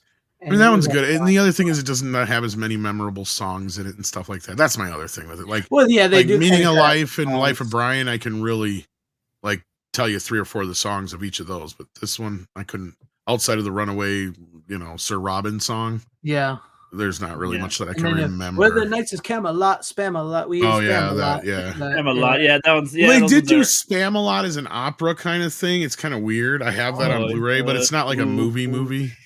It's Yeah. literally like them playing just doing it is like it's weird. It wasn't Right. as cool as I thought it was gonna be. But they do like even in Monty. You're right about the songs because like even in Monty Python they do the whole like when the kid's in the tower and he gets ready to sing and the dad's like, no, stop that. Nope. Stop it! Yep. No singing. None of that. So they kind of did that, none of that. I love that scene though. I love when John Cleese comes running in as Lancelot, just starts murdering everybody, slashing them down. I know, it's he so great. thinks it's a princess One-man cotton army. power. One-man The army just princess killed cotton all of them. power, it's just some like little fruity boy. He's like, I've come to save the princess. Oh, sorry. What is this? Like, I'm sorry.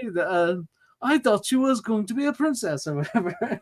We are the guy that's Knights shot. of He's like, I will do this for you. You are dead. You're my dying. I think I'll be all right. My nearly departed. That's like my first introduction to British comedy. I think. Tis but like, a flesh wound. Yes. Are you mad? You're loony. You're loony. I'm invincible. Yeah. Go ahead, run away. When he's not on the ground, I love it so much. Holy shit! It's a good one. Great comedy. The whole swallow and witch thing, or whatever, if you weigh as much as wood, whatever, you weigh as much of a duck. She's a witch. She's a duck. Like, she's a witch. Like, what the fuck is this shit? That's probably the best in the whole thing. Yeah. He was the scholar of the knights. It's like, okay. So many good scenes. It's like how they come. It's like a typical thing that the Brits do. Is this the typical thing that Brits do? This type of comedy, or is this like these guys? This is kind of the most outrageous of British humor. Usually, British humor is kind of dry, or like you got like Mr. Bean and stuff like Douglas British Adams. That's true. Douglas Adams is very Monty Python-esque too, so he's kind of in the middle there. And you got like your Benny Hill type stuff, and then your dry, witty, kind of snooty humor.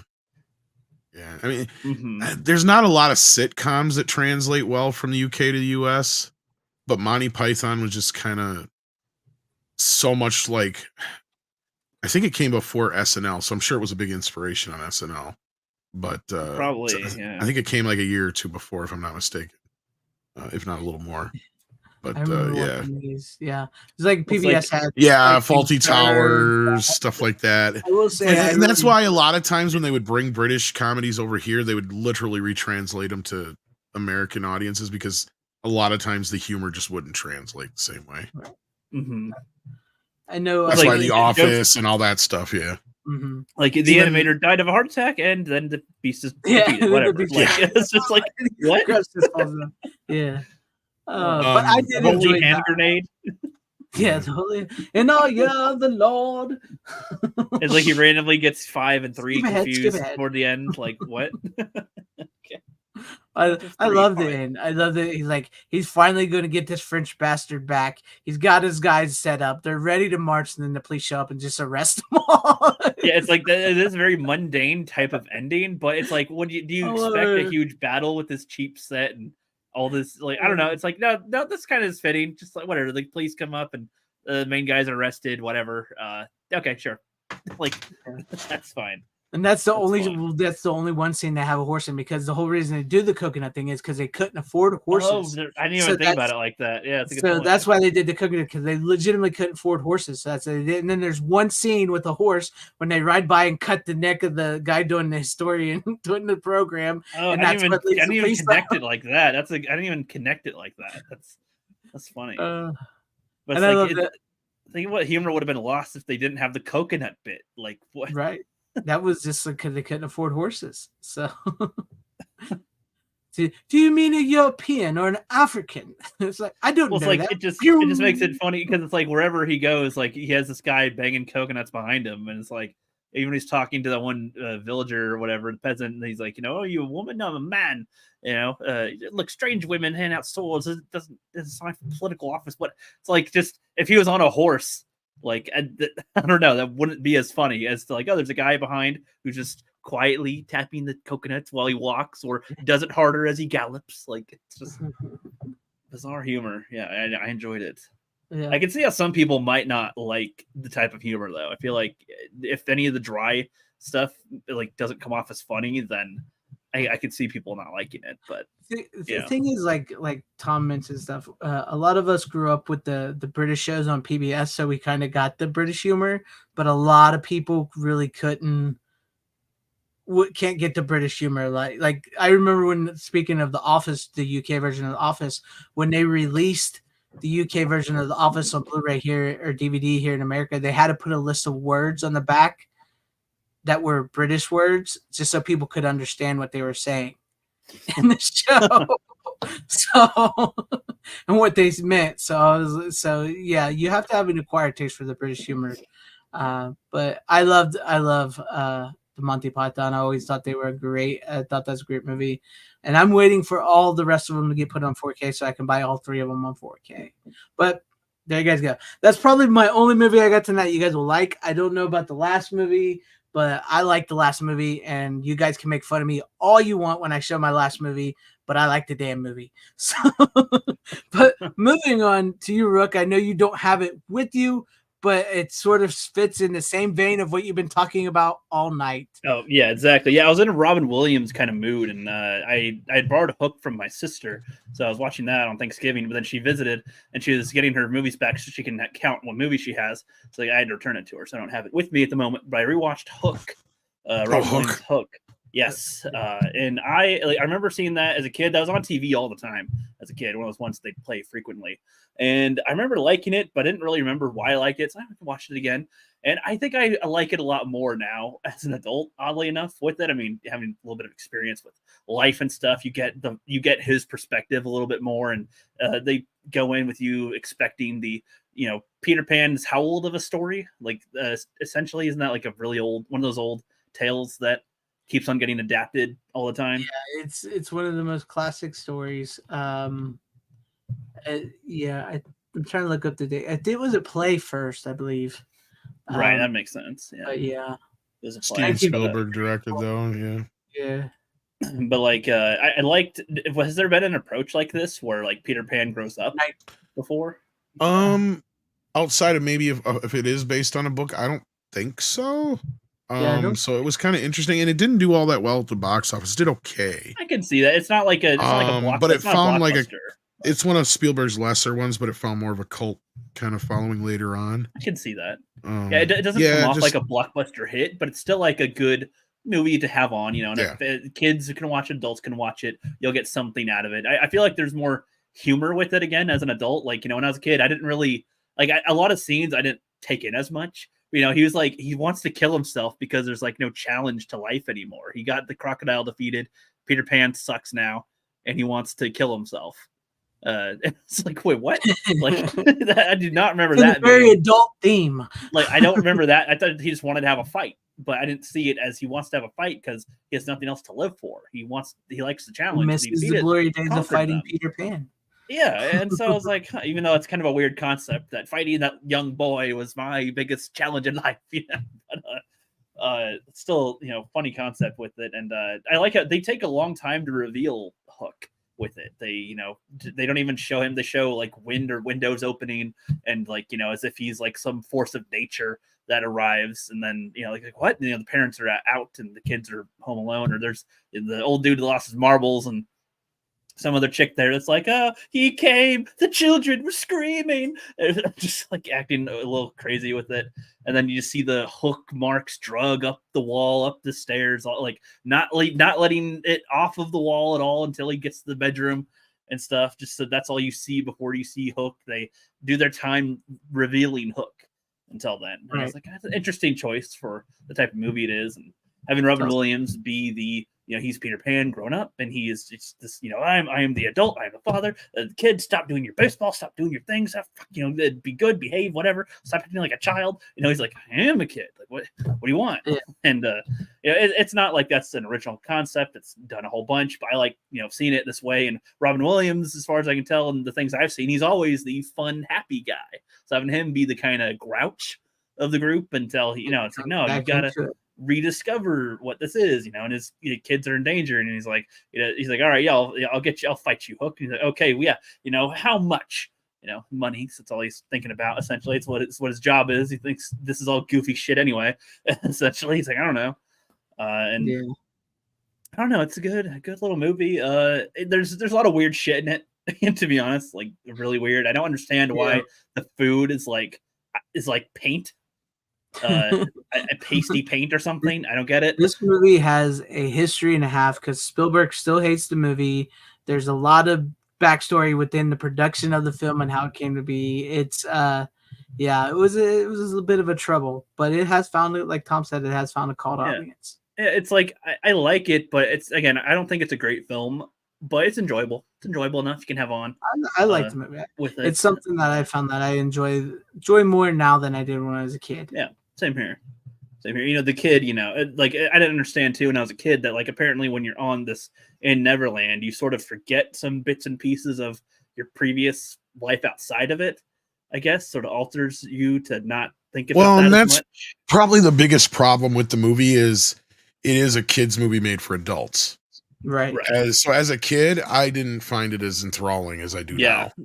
Like, I mean, I thought it was okay, but I was kind of disappointed in it because they really amped it up when it came out. You had toys, the Happy Meals, the whole thing. It was Spielberg's big Christmas movie that year. And it just kind of went. It feels like it's really aimed more for fathers, honestly. And the adults seem to eat it up. From what I remember, like the adults seem to like it a lot more as a kid than the kids. But now, as an adult, having watched it in the last few years, I'm like, oh yeah, I can see now the movie that Spielberg was trying to make here, at least more so than I did when I was a kid. And you're right, as a father, as an adult, it's the like movie is about your inner child nostalgia. again. I mean, it is kind of like reminding yourself as an adult to be a kid once in a while, you know, and right, or to have the imagination. You know, don't forget that you were a kid once. That's what they are. Don't be just I'm an adult. I'll treat you like an adult kid, okay? Something like it's like, oh, yeah, you gotta. This is a good movie. I think that the problem is it's a good family film, but it's a good family film to not introduce to your kids until probably a little older, at least teenager, 12, at least 13, yeah. They're a little old enough to understand a little bit of growing up and nostalgia and not being a kid anymore and stuff like that. Yeah. Yeah, well, and it's like, I mean, that was part of the thing too. I mean, I don't know how many people think about it, but like, yeah, the kids that are there. So this confused me. I thought like, you know, the kids that are there, like if they're there for hundreds of years, I assume. I have no idea how long they're there for, but they don't. I would think that they would still age mentally, but they don't. They in that magic land, they tend to remain with the mind of a child. I guess because even when like even never when Peter, grow up, so even up. more with that, like to back that up is like when he regains his memories a bit, or like finds himself as Peter Pan, he seems to forget about his kids immediately when that's what got him to remember his old past essentially, and then Tink has to like kiss him, and then his memories come back about his kids. And, oh shit, I got to save my kids. Like, but like that seemed to go away for a sec, as if he's got the mind of a child again. Like entirely. It's Neverland. Just like you can't. It's okay to go back there, but you don't want to live there. Exactly. Well, I mean, that's what I found is interesting about it, because it's almost like that's the hook for it, but you don't want to actually live there. And I mean, that's why I kind of like too how like he decided to stay out of it in the first place. Like I never saw that depiction of that story, so I thought that was a good thing. I don't think they've ever done another Peter Pan movie where he's an adult. Not that I kind of like it, because again, that's like the idea of doing the adaptation, but not copying what's been done before 1,000 times. It's also not shitting on it at all. It's, if anything, doing a different take on it that enhances a view of the story that you could have for it, or whatever, right? Like that's. And again, it's like from the adult perspective, it's hardly about the kid aspect at all. I mean, the kids are in there, and there's kid things in it that they try to do and connect. But when the kid hits the little home run with the Pirates, he's like, "Oh, my Jack!" He's like, "My Jack!" Like it's my fucking kid, Yeah. But at the beginning, you would think he wouldn't have cared really, because he's just like, "Yeah, I'm on my." He's more addicted to his phone before texting and stuff. Oddly enough, or with his work, he's more addicted to, I suppose. But again, not like a new concept, but hello, Bob Iger will see this and make a new remake. Oh no! Don't give them ideals. No, we don't need another Hook movie. But I heard that.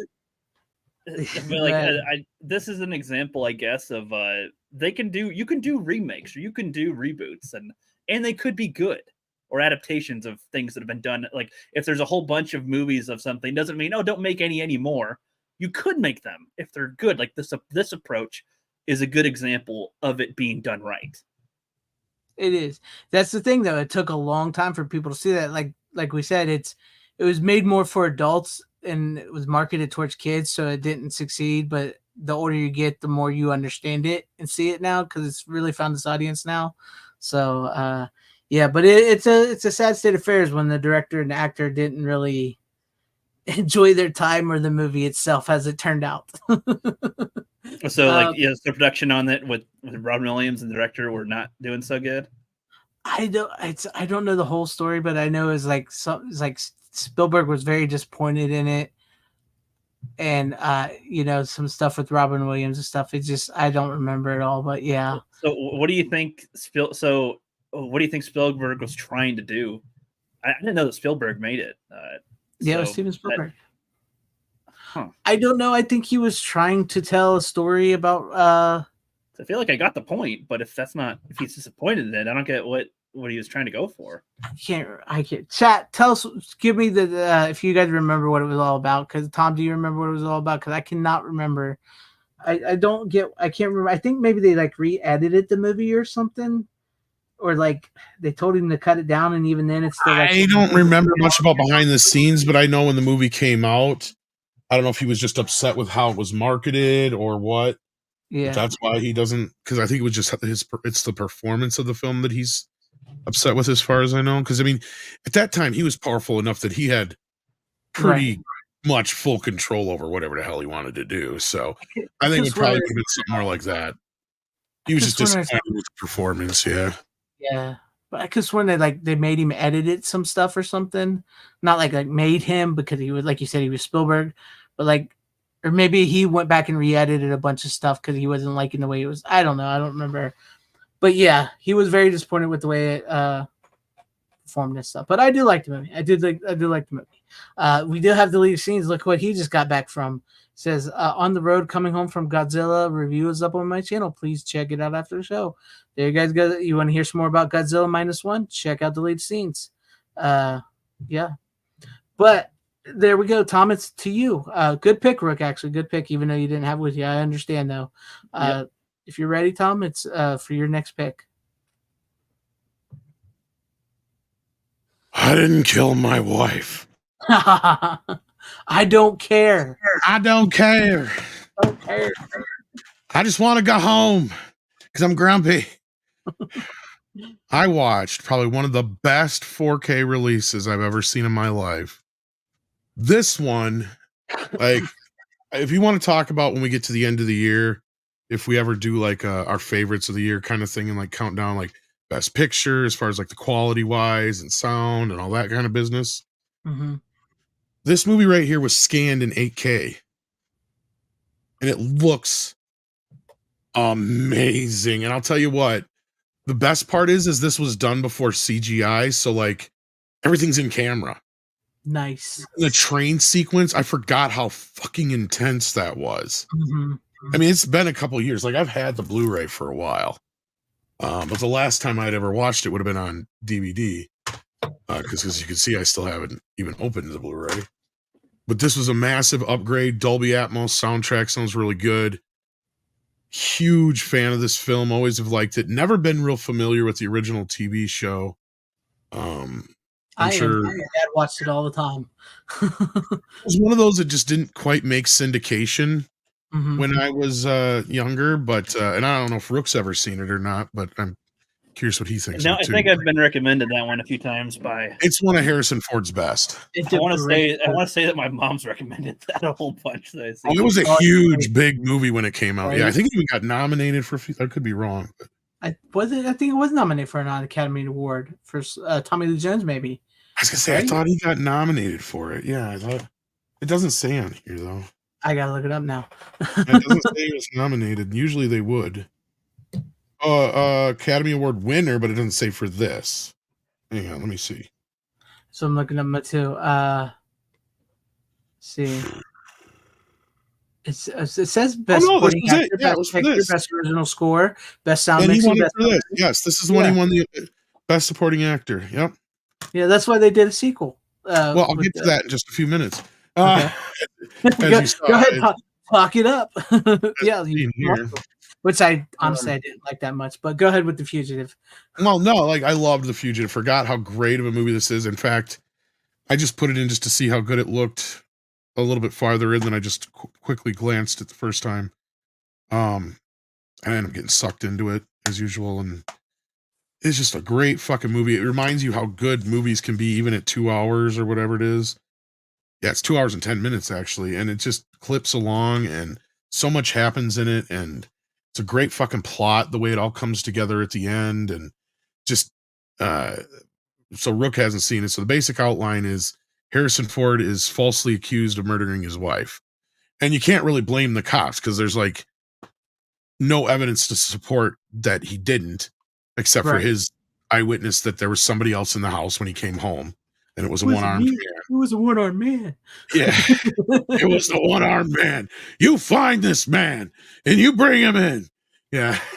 It's an intense fucking movie. So yeah, like, so he goes through the trial and everything, gets convicted, life in prison and all that business for murdering his wife. Kitty quit. And then why do these animals do this to me incessantly? I do not know. They bother me when I'm trying to talk to you guys. They love you. Well, I have been gone, so yeah, they're probably missing me a little bit, but he's just trying to play and be a dick. But anyway, so he's being transported to prison, and on the way, their bus it has a crash, and it lands on a fucking train track, and this is where the train sequence comes in. Oh my god, it's amazing. So then that's where you enter Tommy Lee Jones's character, which he doesn't even come into like 30 some minutes into the movie almost, or at least 20 some minutes in the movie, and he just kind of takes over, and he's this great fucking character. I just forgot his name, damn it. Oh, Gerard. Gerard. Sam Gerard. And so he's this US Marshal who's the best bloodhound out there. Yeah, we got a fugitive. I'm on a perimeter set for 15 miles. He's had a head start. He'll be on foot. Yeah, I love how he does it. Oh wow, cool. Yeah, I've never actually seen it.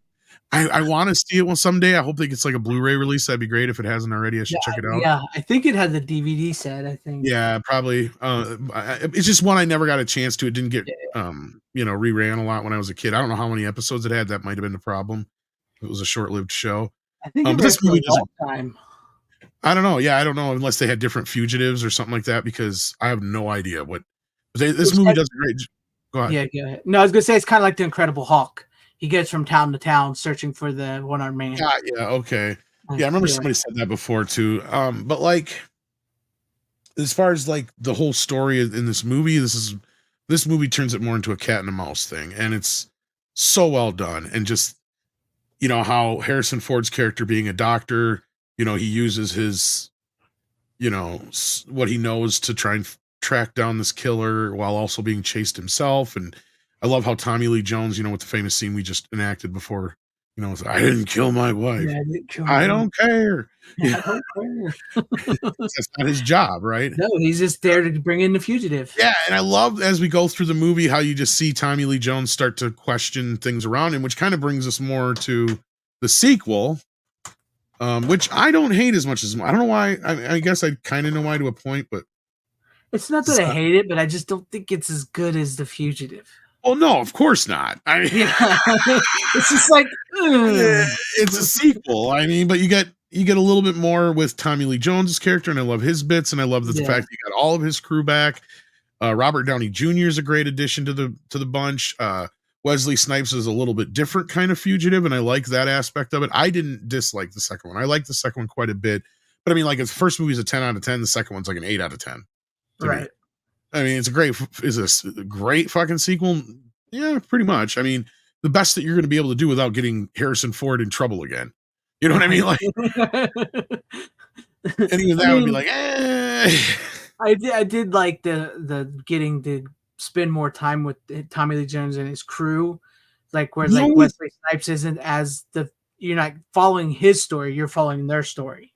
The only thing I would say is a little that I would probably have held off a little bit on in the sequel as compared to the first one or compared to the way it is now, is like he starts to suspect something is up like almost immediately in the sequel compared to the first one, to where it takes him a little bit to where he finally goes, maybe this guy's innocent. Because, that's the thing, is he starts questioning, well, Well, why is he coming back? Why didn't he just get the fuck out of Dodge? Why didn't he do this? Why did he leave this guy alive? Why did he save that guy? He starts questioning things, It's similar here, but he does it like immediately, right? From like right off the bat. So he gets into it a little too early on with the whole trying to figure, because it's like, yeah, you could have held off a little bit long, because that's the thing. The way it's set up is like you could almost think this guy is, the way they set up his character, and that's why I like too that being a sequel, they didn't just rehash the original.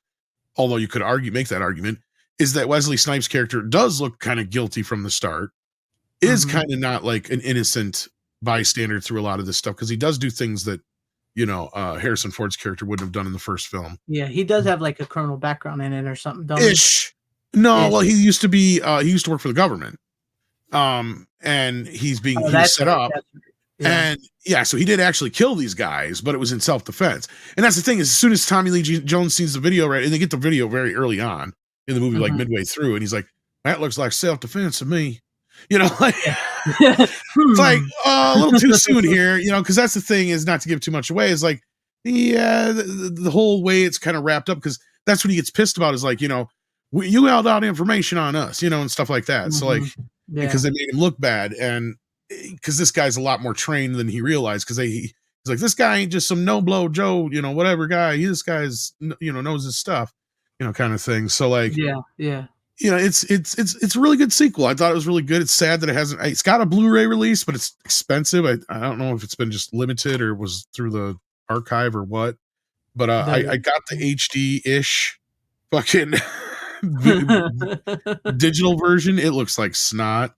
But it still looks better than the Blu-ray or the DVD. I mean, the only downside is for some reason it's 2.0 stereo, so it's probably the cable version, and the DVD even has 5.1 on it. So the DVD sounds better, but it doesn't look better. It looks at least the streaming version for now looks better. But I'll probably pick up the Blu-ray eventually. But my luck, I'll get the Blu-ray and the 4K will come out just because they finally did Fugitive. And the fact that they gave the first one an 8K scan, I hope that this is just. I'll be honest. Speaking of that, just for a moment. Go ahead.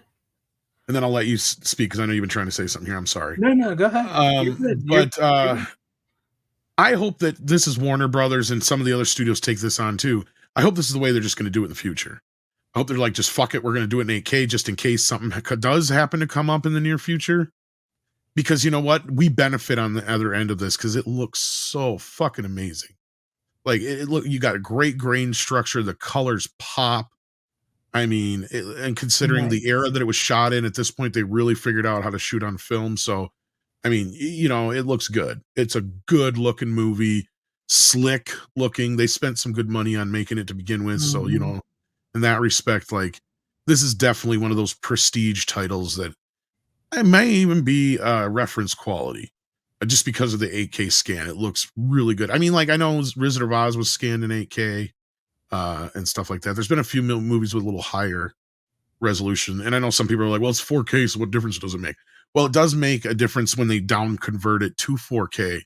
It keeps a lot more resolution with it. It's hard to explain, but if you watch any of the newer 4K scans down converted to standard Blu-ray, it's so goddamn much better than a straight 2K scan. It is so much better. You get a lot better clarity and resolution. And there's some cases where I've seen some Blu-rays from 4K scans that are damn close to the fucking 4K.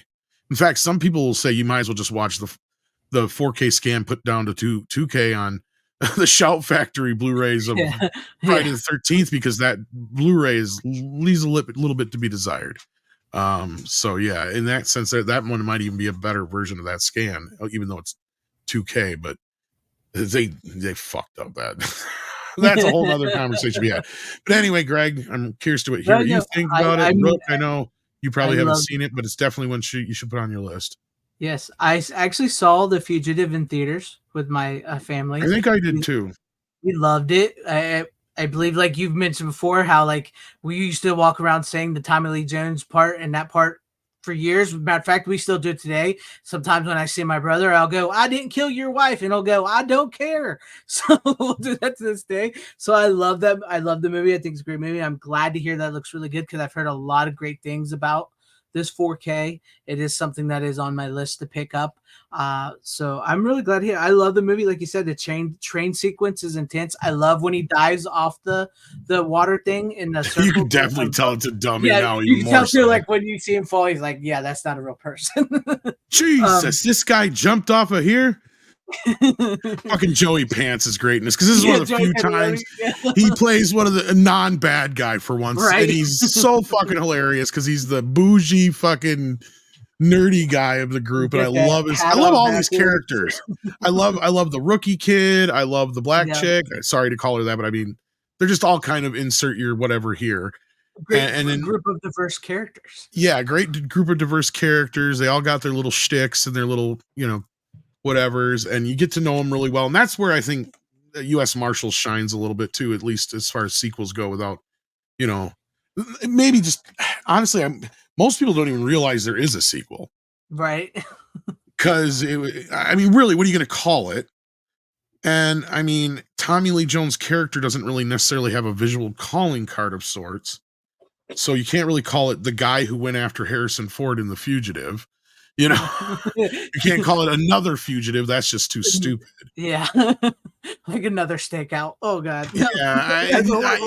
You can't quite call it The Fugitive 2 or, Yeah, because something like that. Yeah, because The Fugitive was one of the more popular. I remember the final episode was like one of the most watched shows before MASH came along. Final episode of that. So, yeah. But no, I remember the movie was huge in theaters when it came out. Yeah, it was huge. I remember watching. My dad loved it because he's like, we watched it, we saw the show, and Mom likes Harrison Ford. So, I mean, how many times was that scene copied? I mean, you talk about like scenes that have like ingrained themselves into the culture. Like, I guarantee you, Rook, even if you haven't seen this movie, you've seen the "I didn't kill my wife, I don't care" meme before. Yeah. Yes. It's a good movie. It's a really good movie. I enjoy it. I'm glad everybody uses Tommy Lee Jones at least once to say "I don't care" to some idiot on Twitter. That's like the go-to GIF. Yeah, Jay Silent Bob. They did copy that in the. There was plenty of parodies of it. I remember that. Yeah, they parodied the crap out of that movie. That movie was so big. That's how you know that movie hit the zeitgeist of American culture, because they parodied the shit out of that movie for years. They're still parodying it. So, well, I didn't even think of this last week, right? When we had the conversation about Beverly Hillbillies, Brady Bunch, Addams Family, and all that stuff, right? Right. This is a remake of I didn't even think about this, right? Like there was even this and a couple other ones that were based on drama shows that did really well in that era as well. So like this would be the best of that bunch, but yeah. Yeah, this is like when somebody says, "Oh, they can't do a TV show as a movie," you go, "Have you seen The Fugitive?" Because that is how you take a TV show that was so popular and you turn it into a movie where people universally love it. And it's like you said, later on, we got like Starsky and Hutch with Ben Stiller and stuff, was fucking horrible. That was horrible. Yeah, and then a little later down the road, we got a few more, but like, Mission Impossible would be the one right after this that really kind of blew that up to us. Yeah, even then they like killed off everybody from the show. It just made which is weird because I actually like the first one the best, but but again, that's another show that I knew of, but it was just vague kind of memories. I probably have more memories of the reboot show from the 80s than I actually do the original show. But like, so by the time I seen that movie, that I was so disassociated with the original. So same thing with like the Equalizer, right? A more modern one.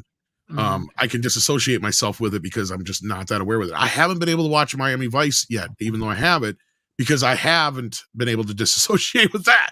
I've heard that movie is bad, so I've heard, and that's weird too, because it has actually Michael Mann directing it. It's like, how can it be fucking bad? It's like, this is the guy that made the first episode. Like, what the fuck? Just remake the first episode as a movie. How hard is that? Like, really? I mean, just modernize it. That's all you got to do. And then like, what's the other one more recently that we've had? Or in recent years, there's stuff that I've like Rockford Files. If they tried to redo that, I probably wouldn't be able to get into it because that's so synonymous with the original. They did get smart. They did. There's a bunch of them we're not thinking of though. Damn it. I mean, you could almost actually too bad though. Which one? Get Smart wasn't actually too bad. It's not great, but it's not. Yeah. Well, and I got one in the mail today that kind of started the whole thing, even though it was kind of a weird quasi remake of the original show, even though it had the original star in it. from the files of Police Squad, because it was the Police Squad. And I think it's steals a lot of the same shit from the show that just never took off. Yeah. But it was endlessly. I remember they showed it all the time on CBS in the summertime. They would just show it as like a replacement for whatever in the summer on like Friday nights. Oh no, the show Police Squad. Yeah. So I've seen the 6 episodes, but I've full disclosure here, kids. I've never seen this. You've never seen Naked Gun? I've never seen this. Because Holy I crap. grew up with the Police Squad movies, and when I saw this and somebody told me it's just a bunch of the same stuff from the series, I was just like, well, what's the point? It's just like a greatest hits album then. Dude. So yeah, I haven't, but then some people said the sequels are pretty good too. So I'm like, all right, I do second have the one's pretty trilogy good. on Blu-ray, but I haven't watched it yet. Second one's pretty good. The first movie is a classic. I think you will love it, Tom. I also have the Police Squad Blu-ray too, but yeah. Yeah, I gotta hear your thoughts on that one. I forgot that was even coming out on 4K. It's not 4K, it's just Blu-ray. Or you mean the Police Squad? Or I mean the Naked Gun one? Yeah, Naked Gun. Yeah, the Steelbook just came out yesterday. Yeah, I forgot all about that. Night Brand Bar, thank you for hanging with us. But yeah, I gotta hear your thoughts on that movie now. I think you'd love it. I mean, it's pretty good. The 98 Mask of Zorro was tail end of that period. Yeah. But yeah, because I think that wasn't that kind of more of a remake of the Disney show. That could be sort of. Yeah. Yep. Speaking of Leslie Nielsen, he did do Wrongfully Accused, which was a parody of That's true. Yeah, that's true. Yep. Wasn't too shabby. It was all right. It was like yeah. All right. Well, I think I've talked about him enough. That's a great movie, though. I'm glad to hear that the 4K looks good because I got a lot of movies by. See, this is the bad part of the year for me because like into November, December, I don't get to buy a lot of new stuff because of Christmas, and I have a huge family, so a lot of my money tends to go towards Christmas and other things. So I don't really get to start buying more titles again till like January. So I that's why my movies are going to be a little light. Okay. But anyways, great pick. Now I guess we'll move on to me. Guys, you can make fun of me. You can laugh at me. I don't know if anybody's seen this on the panel other than me. It's just something I don't know what it is about this movie. After watching Monty Python, I wanted to watch a sort of another like movie, like set in castle days and stuff. It's from the 2000s, but the Black Knight? No, it's A Knight's Tale starring Heath Ledger. Oh, hey, yeah.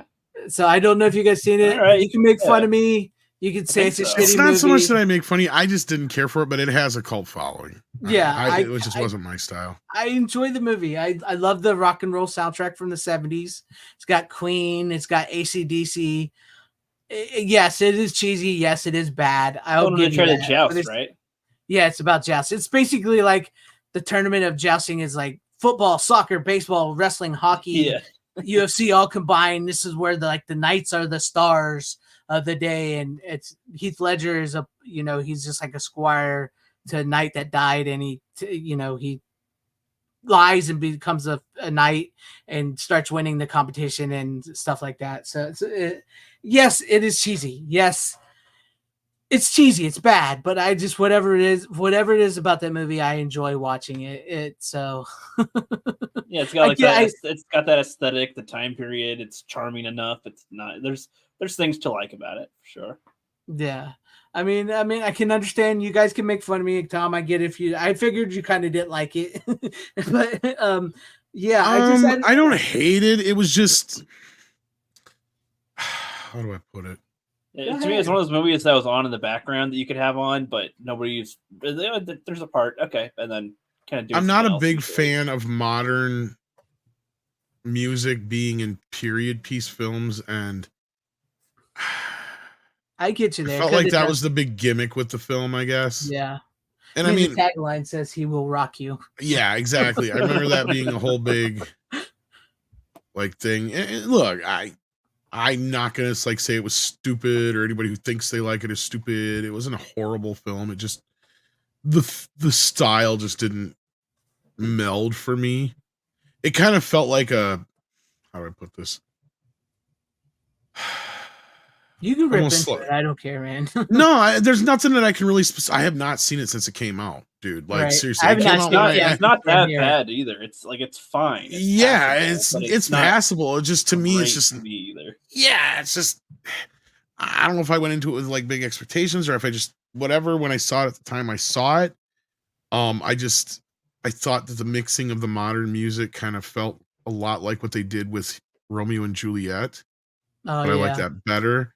So it was kind of Yeah. like that kind of era of like, let's take something old and mix it with something new, and you know, If they want to do kind that, they of- should send AC/DC to the Renaissance era. It So had you this then have the music and music stuff, there, then yeah. you'd be okay with it. I mean, I was waiting for him to come out in like Nike shoes and shit at some point. Well, It's they did like- put like almost like the Nike logo on his armor. Very I know. Hercules, That's what I was. like, That's kind of what I remember at some point. I remember saying that joke. It's like, what's next? This is going to be the first time anybody wore Nike shoes. It's And kind of like Mhm. Disney's Hercules his kind of shoes vibe. make me too, run is that- faster than any man before. You know, and shit. Like, it just kind of like, is this trying to be satire or That's is it George of trying the to be Jungle serious? Actually did that. George of the Jungle did that. Sort of. Yeah, I know, but I remember just asking myself that throughout the film. I'm like, is this trying to be satire? Is it trying to be Are they gonna have serious? McDonald's Is it- over here, like an ancient McDonald's? Exactly. Like I was waiting for some like goofy little satirical things, like, you know, just kind of like a bad time travel movie, like when, you know, like Martin Lawrence, one of those guys gets Oh, yeah, knocked in the head and they go back to, Green Night, Black Night, or whatever. it was you know, and called. they end up inventing rock and roll or rap or something like that. It's like, you know, poetry, that's just like rap. I think maybe that's where- you know, like Yeah. just that's how kind of cringy it felt to me in that way. Like it's like, and they just didn't quite capture it for me. But hey, girls liked it. I remember at the time. Yeah, a lot of women. There's a like lot of it. guys I remember that Girls dug it. and A lot of FanZcene. people I rented dug it. I'll It tell was you one of the why I few did. movies I think I had at the time that actually made its money back for the most part, probably on video. Because I only remember a handful of movies when I had my video store that actually made their money back in that era. It was a shit era for movies. Yeah, that weren't. that was when it it- started sort of going downhill. wasn't it? Yeah. Yeah. But yeah, I'll tell you why I like it. Yes, I agree with you. I think the problems with it is like they used the modern music, but they didn't do much modern else after that. You know what I mean? They kind of like slipped it in a little bit, but I liked it because I liked the way the cast worked together. I liked the way Heath Ledger worked with Mark Addy and what's his name, Alan Tudyk, and Shanna Sossaman, who played the love interest. I like how they all sort of interacted with each other. It really felt like they were all really getting along. So I like that, and I liked the cheesiness of it. I can't argue that it is a little bit cringy at times. But yeah, I don't know what it is. I haven't seen it in years myself. I think I bought this when it was brand new back in 2006. Yeah, 2006, and I don't think I've watched it since. I watched it like a bunch of times when I got it, and then that was it. I don't know. It's just something I liked about it. And from what I read about it is it's actually based on the Jeffrey Chaucer, who what's his name, plays in the movie. What is his name? Paul Bettany plays Jeffrey Chaucer in the movie, who was actually a real artist. And it's a take on his story, The Knight's Tale and the Canterbury Tales. So they kind of wanted to like transfer that into a movie. Like the whole idea was that Jeffrey Chaucer disappeared, or like not a lot of known about him from a few months of his life. Something happened to him. So it's like, so this, their thing was like, so this is what he was doing. And this was the story that he inspired the Canterbury Tales and the Knight's Tales and stuff like that. And then they kind of, like you said, they threw in all the modern music and stuff. And I still can't believe the guy that wrote and directed this movie is the same guy that I believe he wrote LA Confidential, I think it was, and won an Academy Award for that. So From the writer of A Knight's Tale comes LA Confidential. yeah, I believe he wrote LA Confidential and he won an Oscar for, for best screenplay for that movie. Then he makes A Knight's Tale. Would it maybe have helped if it was like in the style of Princess Bride, where it's like somebody's telling somebody a story and they're like throwing in, like if it's like a teenager or like some young, I would have teacher probably that's enjoyed it that's better. like, Yeah, it's like, hey, there's Yeah. some rock music in here, and there's some other like some modern trying to things make it sprinkled in. hips for the kid. Yeah. So Because like, that's kind of we're where it seeing lost me like when the that. audience is Yeah. like singing "We Will." Yeah, and then they get we-" into Yeah, and I'm like, I could okay. And see then it from that if you moment were- on, that was like, yeah, sorry. I can see it if you were like injecting a modern person telling the story to try to get somebody to be interested in it, them inserting that so we see it like that. That I think that would have probably helped that tone, maybe. Yeah, I mean, I get you. Like I said, it's not the best movie. I don't know. I love the cheesiness aspect of it. Just something, you guys know me. I love cheesy B type movies. This feels like a cheesy B type movie to me. And that's, I don't know, that's best I can say. That's the best I can say for it. I get people's gripes, like Tom. I get the gripes about the whole music thing. I do think it's kind of weird when they're singing "We Will Rock You" in the beginning. I kind of wish they wouldn't be singing along with it. It works better with maybe just the music playing, and maybe they're not aware that the music is playing. Or like if they did the Renaissance instruments to "We Will Rock You," but they're not singing it or something. Yeah, I don't know, something. But either way, I like I said, I enjoy the movie. I get if some people don't. I get if they think it's a stupid movie. Like Tom and them said, there's not. I can't argue with it. It's a perfectly fine movie, whether you liked it or hated it. But yeah, I'd say it's definitely a passable movie. But yeah, yeah, it's a passable. I feel like it'll land. Just to watch, It'll depend on people's tastes on whether or not the enjoyment factor is as high as it is or not. Right. I mean, I watched Monty Python and Holy Grail, and I kind of wanted to watch another like night sort of movie, and I was just sitting there, and I hadn't seen it in like probably since 2006. So I was like, I'll watch that, and so I watched that after I watched Monty Python, and I enjoyed it.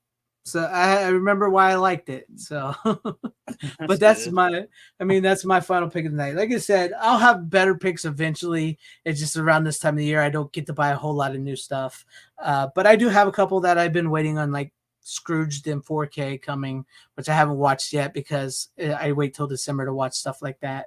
What if we did a week where we picked the worst movies that we own? Now, what do you mean by the worst movies we own? Because I own a lot of movies that are considered some of the worst movies ever made. I mean, the ones that you personally don't like the most, like your personal. Oh, Bat Pussy.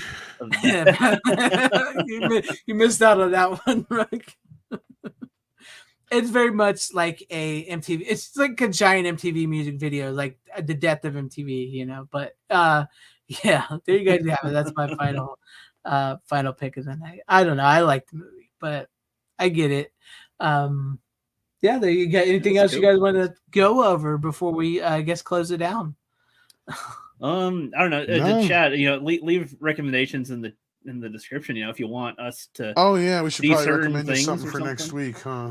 Yeah, for Rook. Or if not for next week, in the future in general. I know you guys already want me to see Beverly Hills Cops. That's on my list, but I don't know when I'll watch that exactly. But I've got that down. Let me think. With Christmas coming up, is there anything? I'm going to watch Critters.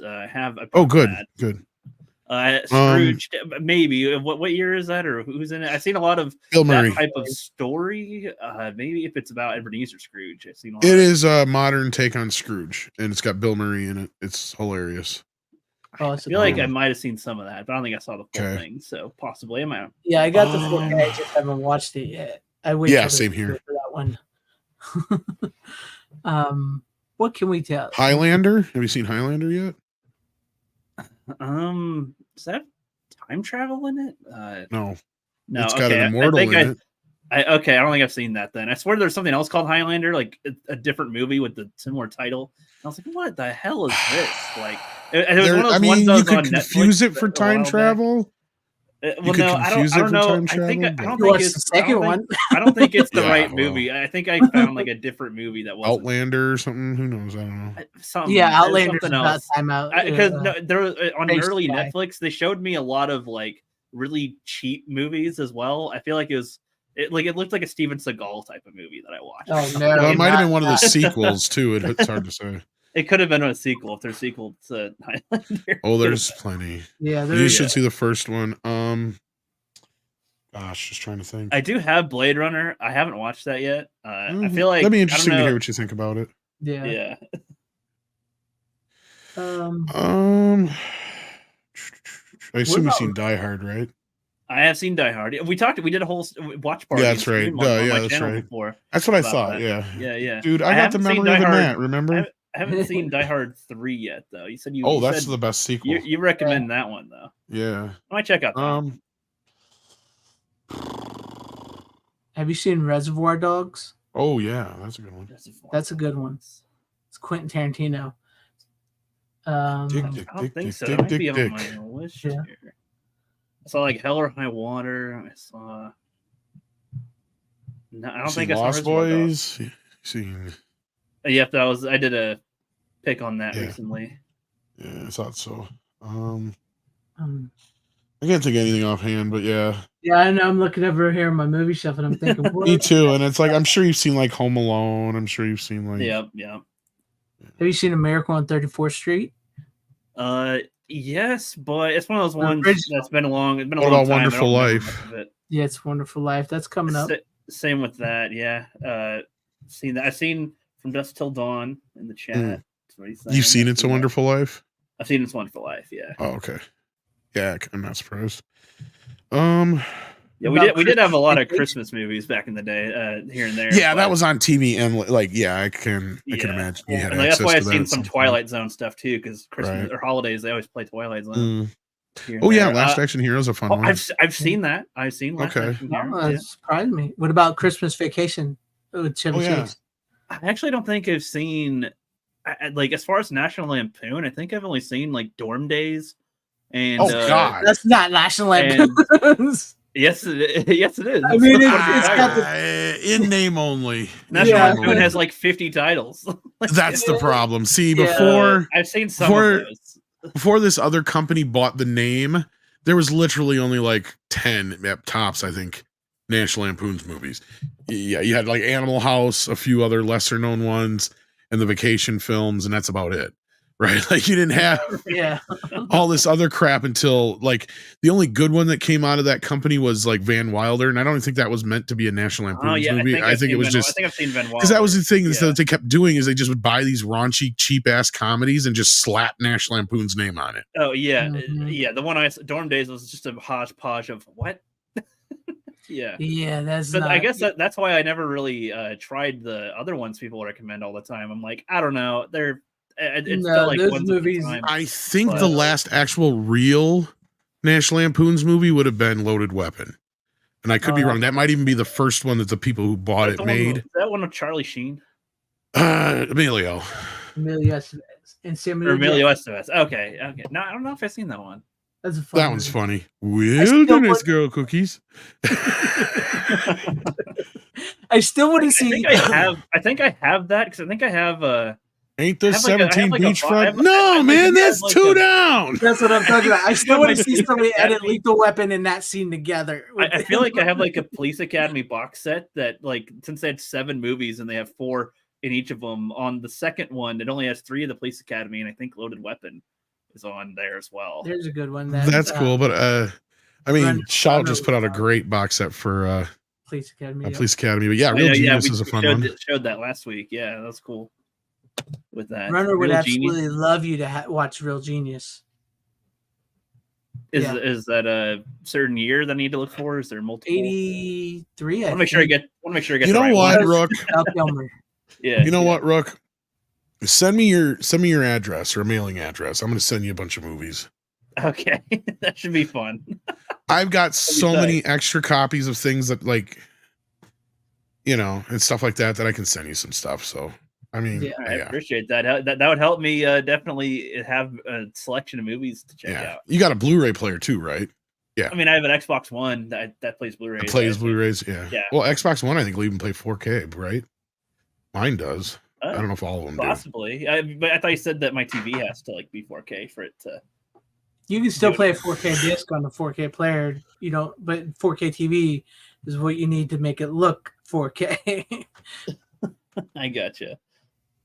Yeah, hold on. Somebody's that's like the simplest explanation I can give. Yeah, The Descent. I've heard that recommended like 1,000 times. You know, I've never seen that. I think I feel like I've seen some of this movie, like where they're in a cave, but I think I'm getting that confused with some other movie where they're in a cave. I might do The Descent soon.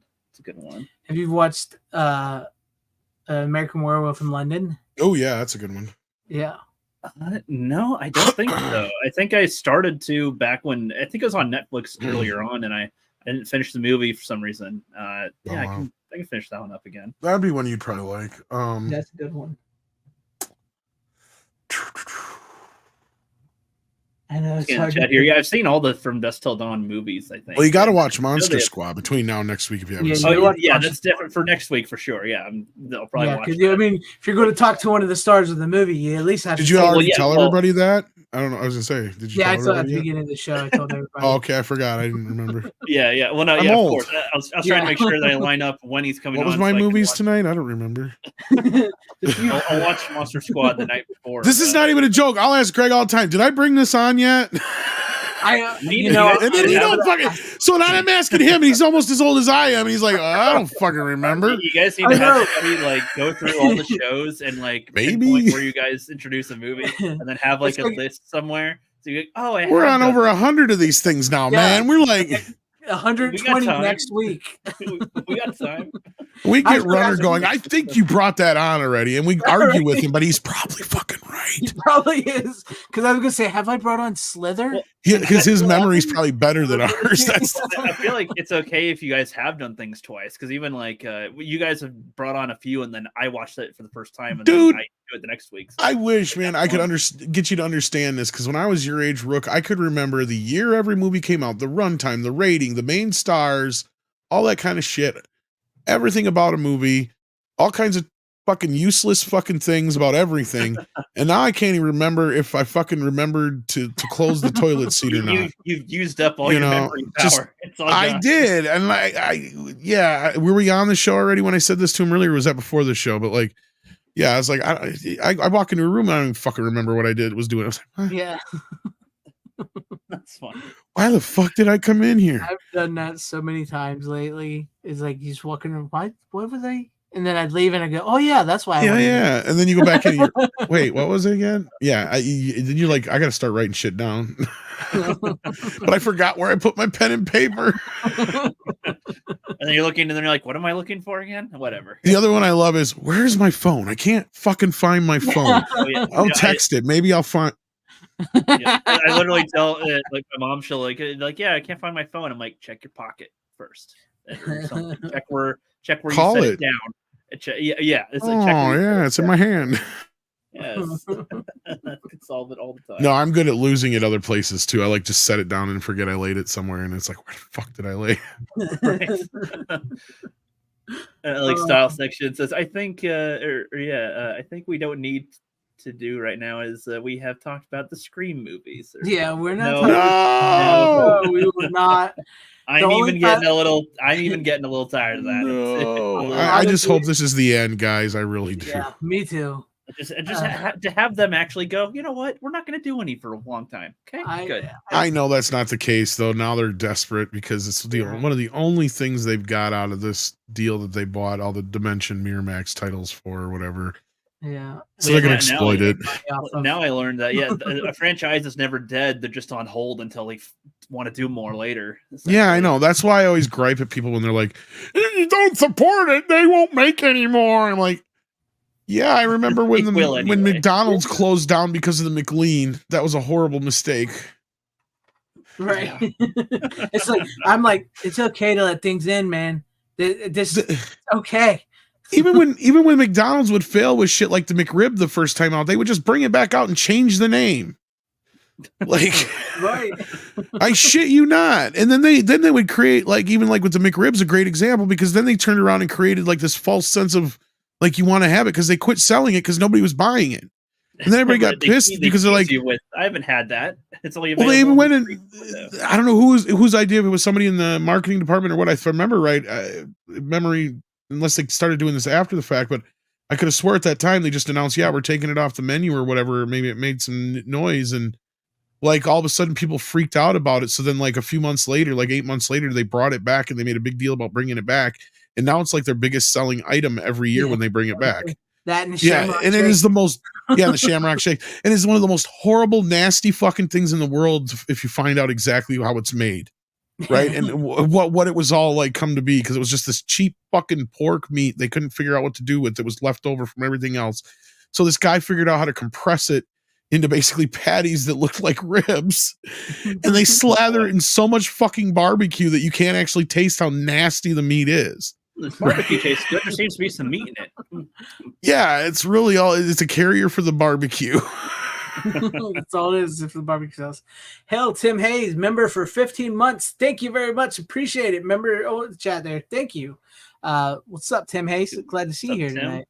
Yes. Nice. But I yeah, have it's like seen little. the Fifth Element, Random Brad. I have Yeah, seen even it, though they take it off the menu, you can still get them most places year round. I guess not every store will carry them, but most will. But they still make the big deal every year, Yeah. just so they can sell some. Just like the fish, they used to do the same thing with the fish. It used to be they took it away. Now they keep the fish, I think, all the time now. But all the time, they used to make a big deal around Easter. They'd have the McFish or whatever, fillet of fish. Yeah. Right. But yeah, I have seen Fifth Element, though it has been a while again since I've actually remember it. I remember not liking it mostly because I remember Chris Tucker or Chris, one of the Chris's is just, oh my god, he's just screaming at me, and it's just. Have you seen Heavy Metal yet? The animated one? I don't think I've seen Heavy Metal. No, that's a good one. No, but as far as like Fifth Element, the same director, I saw Valerian when that came out, and I did not like Valerian. Sucks. Heavy Metal was awesome. That's great. Yeah. I've seen Heavy Metal reference. I think the standard cover was on sale. I think for like $10. I think at Best Buy, if I remember right. Hey, if you go to speaking of steelbooks like that, if you go to Walmart, some of them they have the Fright Night steelbook. So if you missed out on that, that's a good one for anybody who wants that. That's cool. That's what I was trying to look at that for movies. Yeah, but I don't know. But any final words? I guess we'll close it down. Yeah, that's good. It's our shortest show in a while. Yes, it is. So I'm hoping next week, like I said, I'm gonna make sure I email Andre Gower again this week here soon, probably in the next day or so, to see how long we got him for and to let him know. I'll send him the link. I'm hoping to have my 4K by next week. Fingers crossed it gets here in time.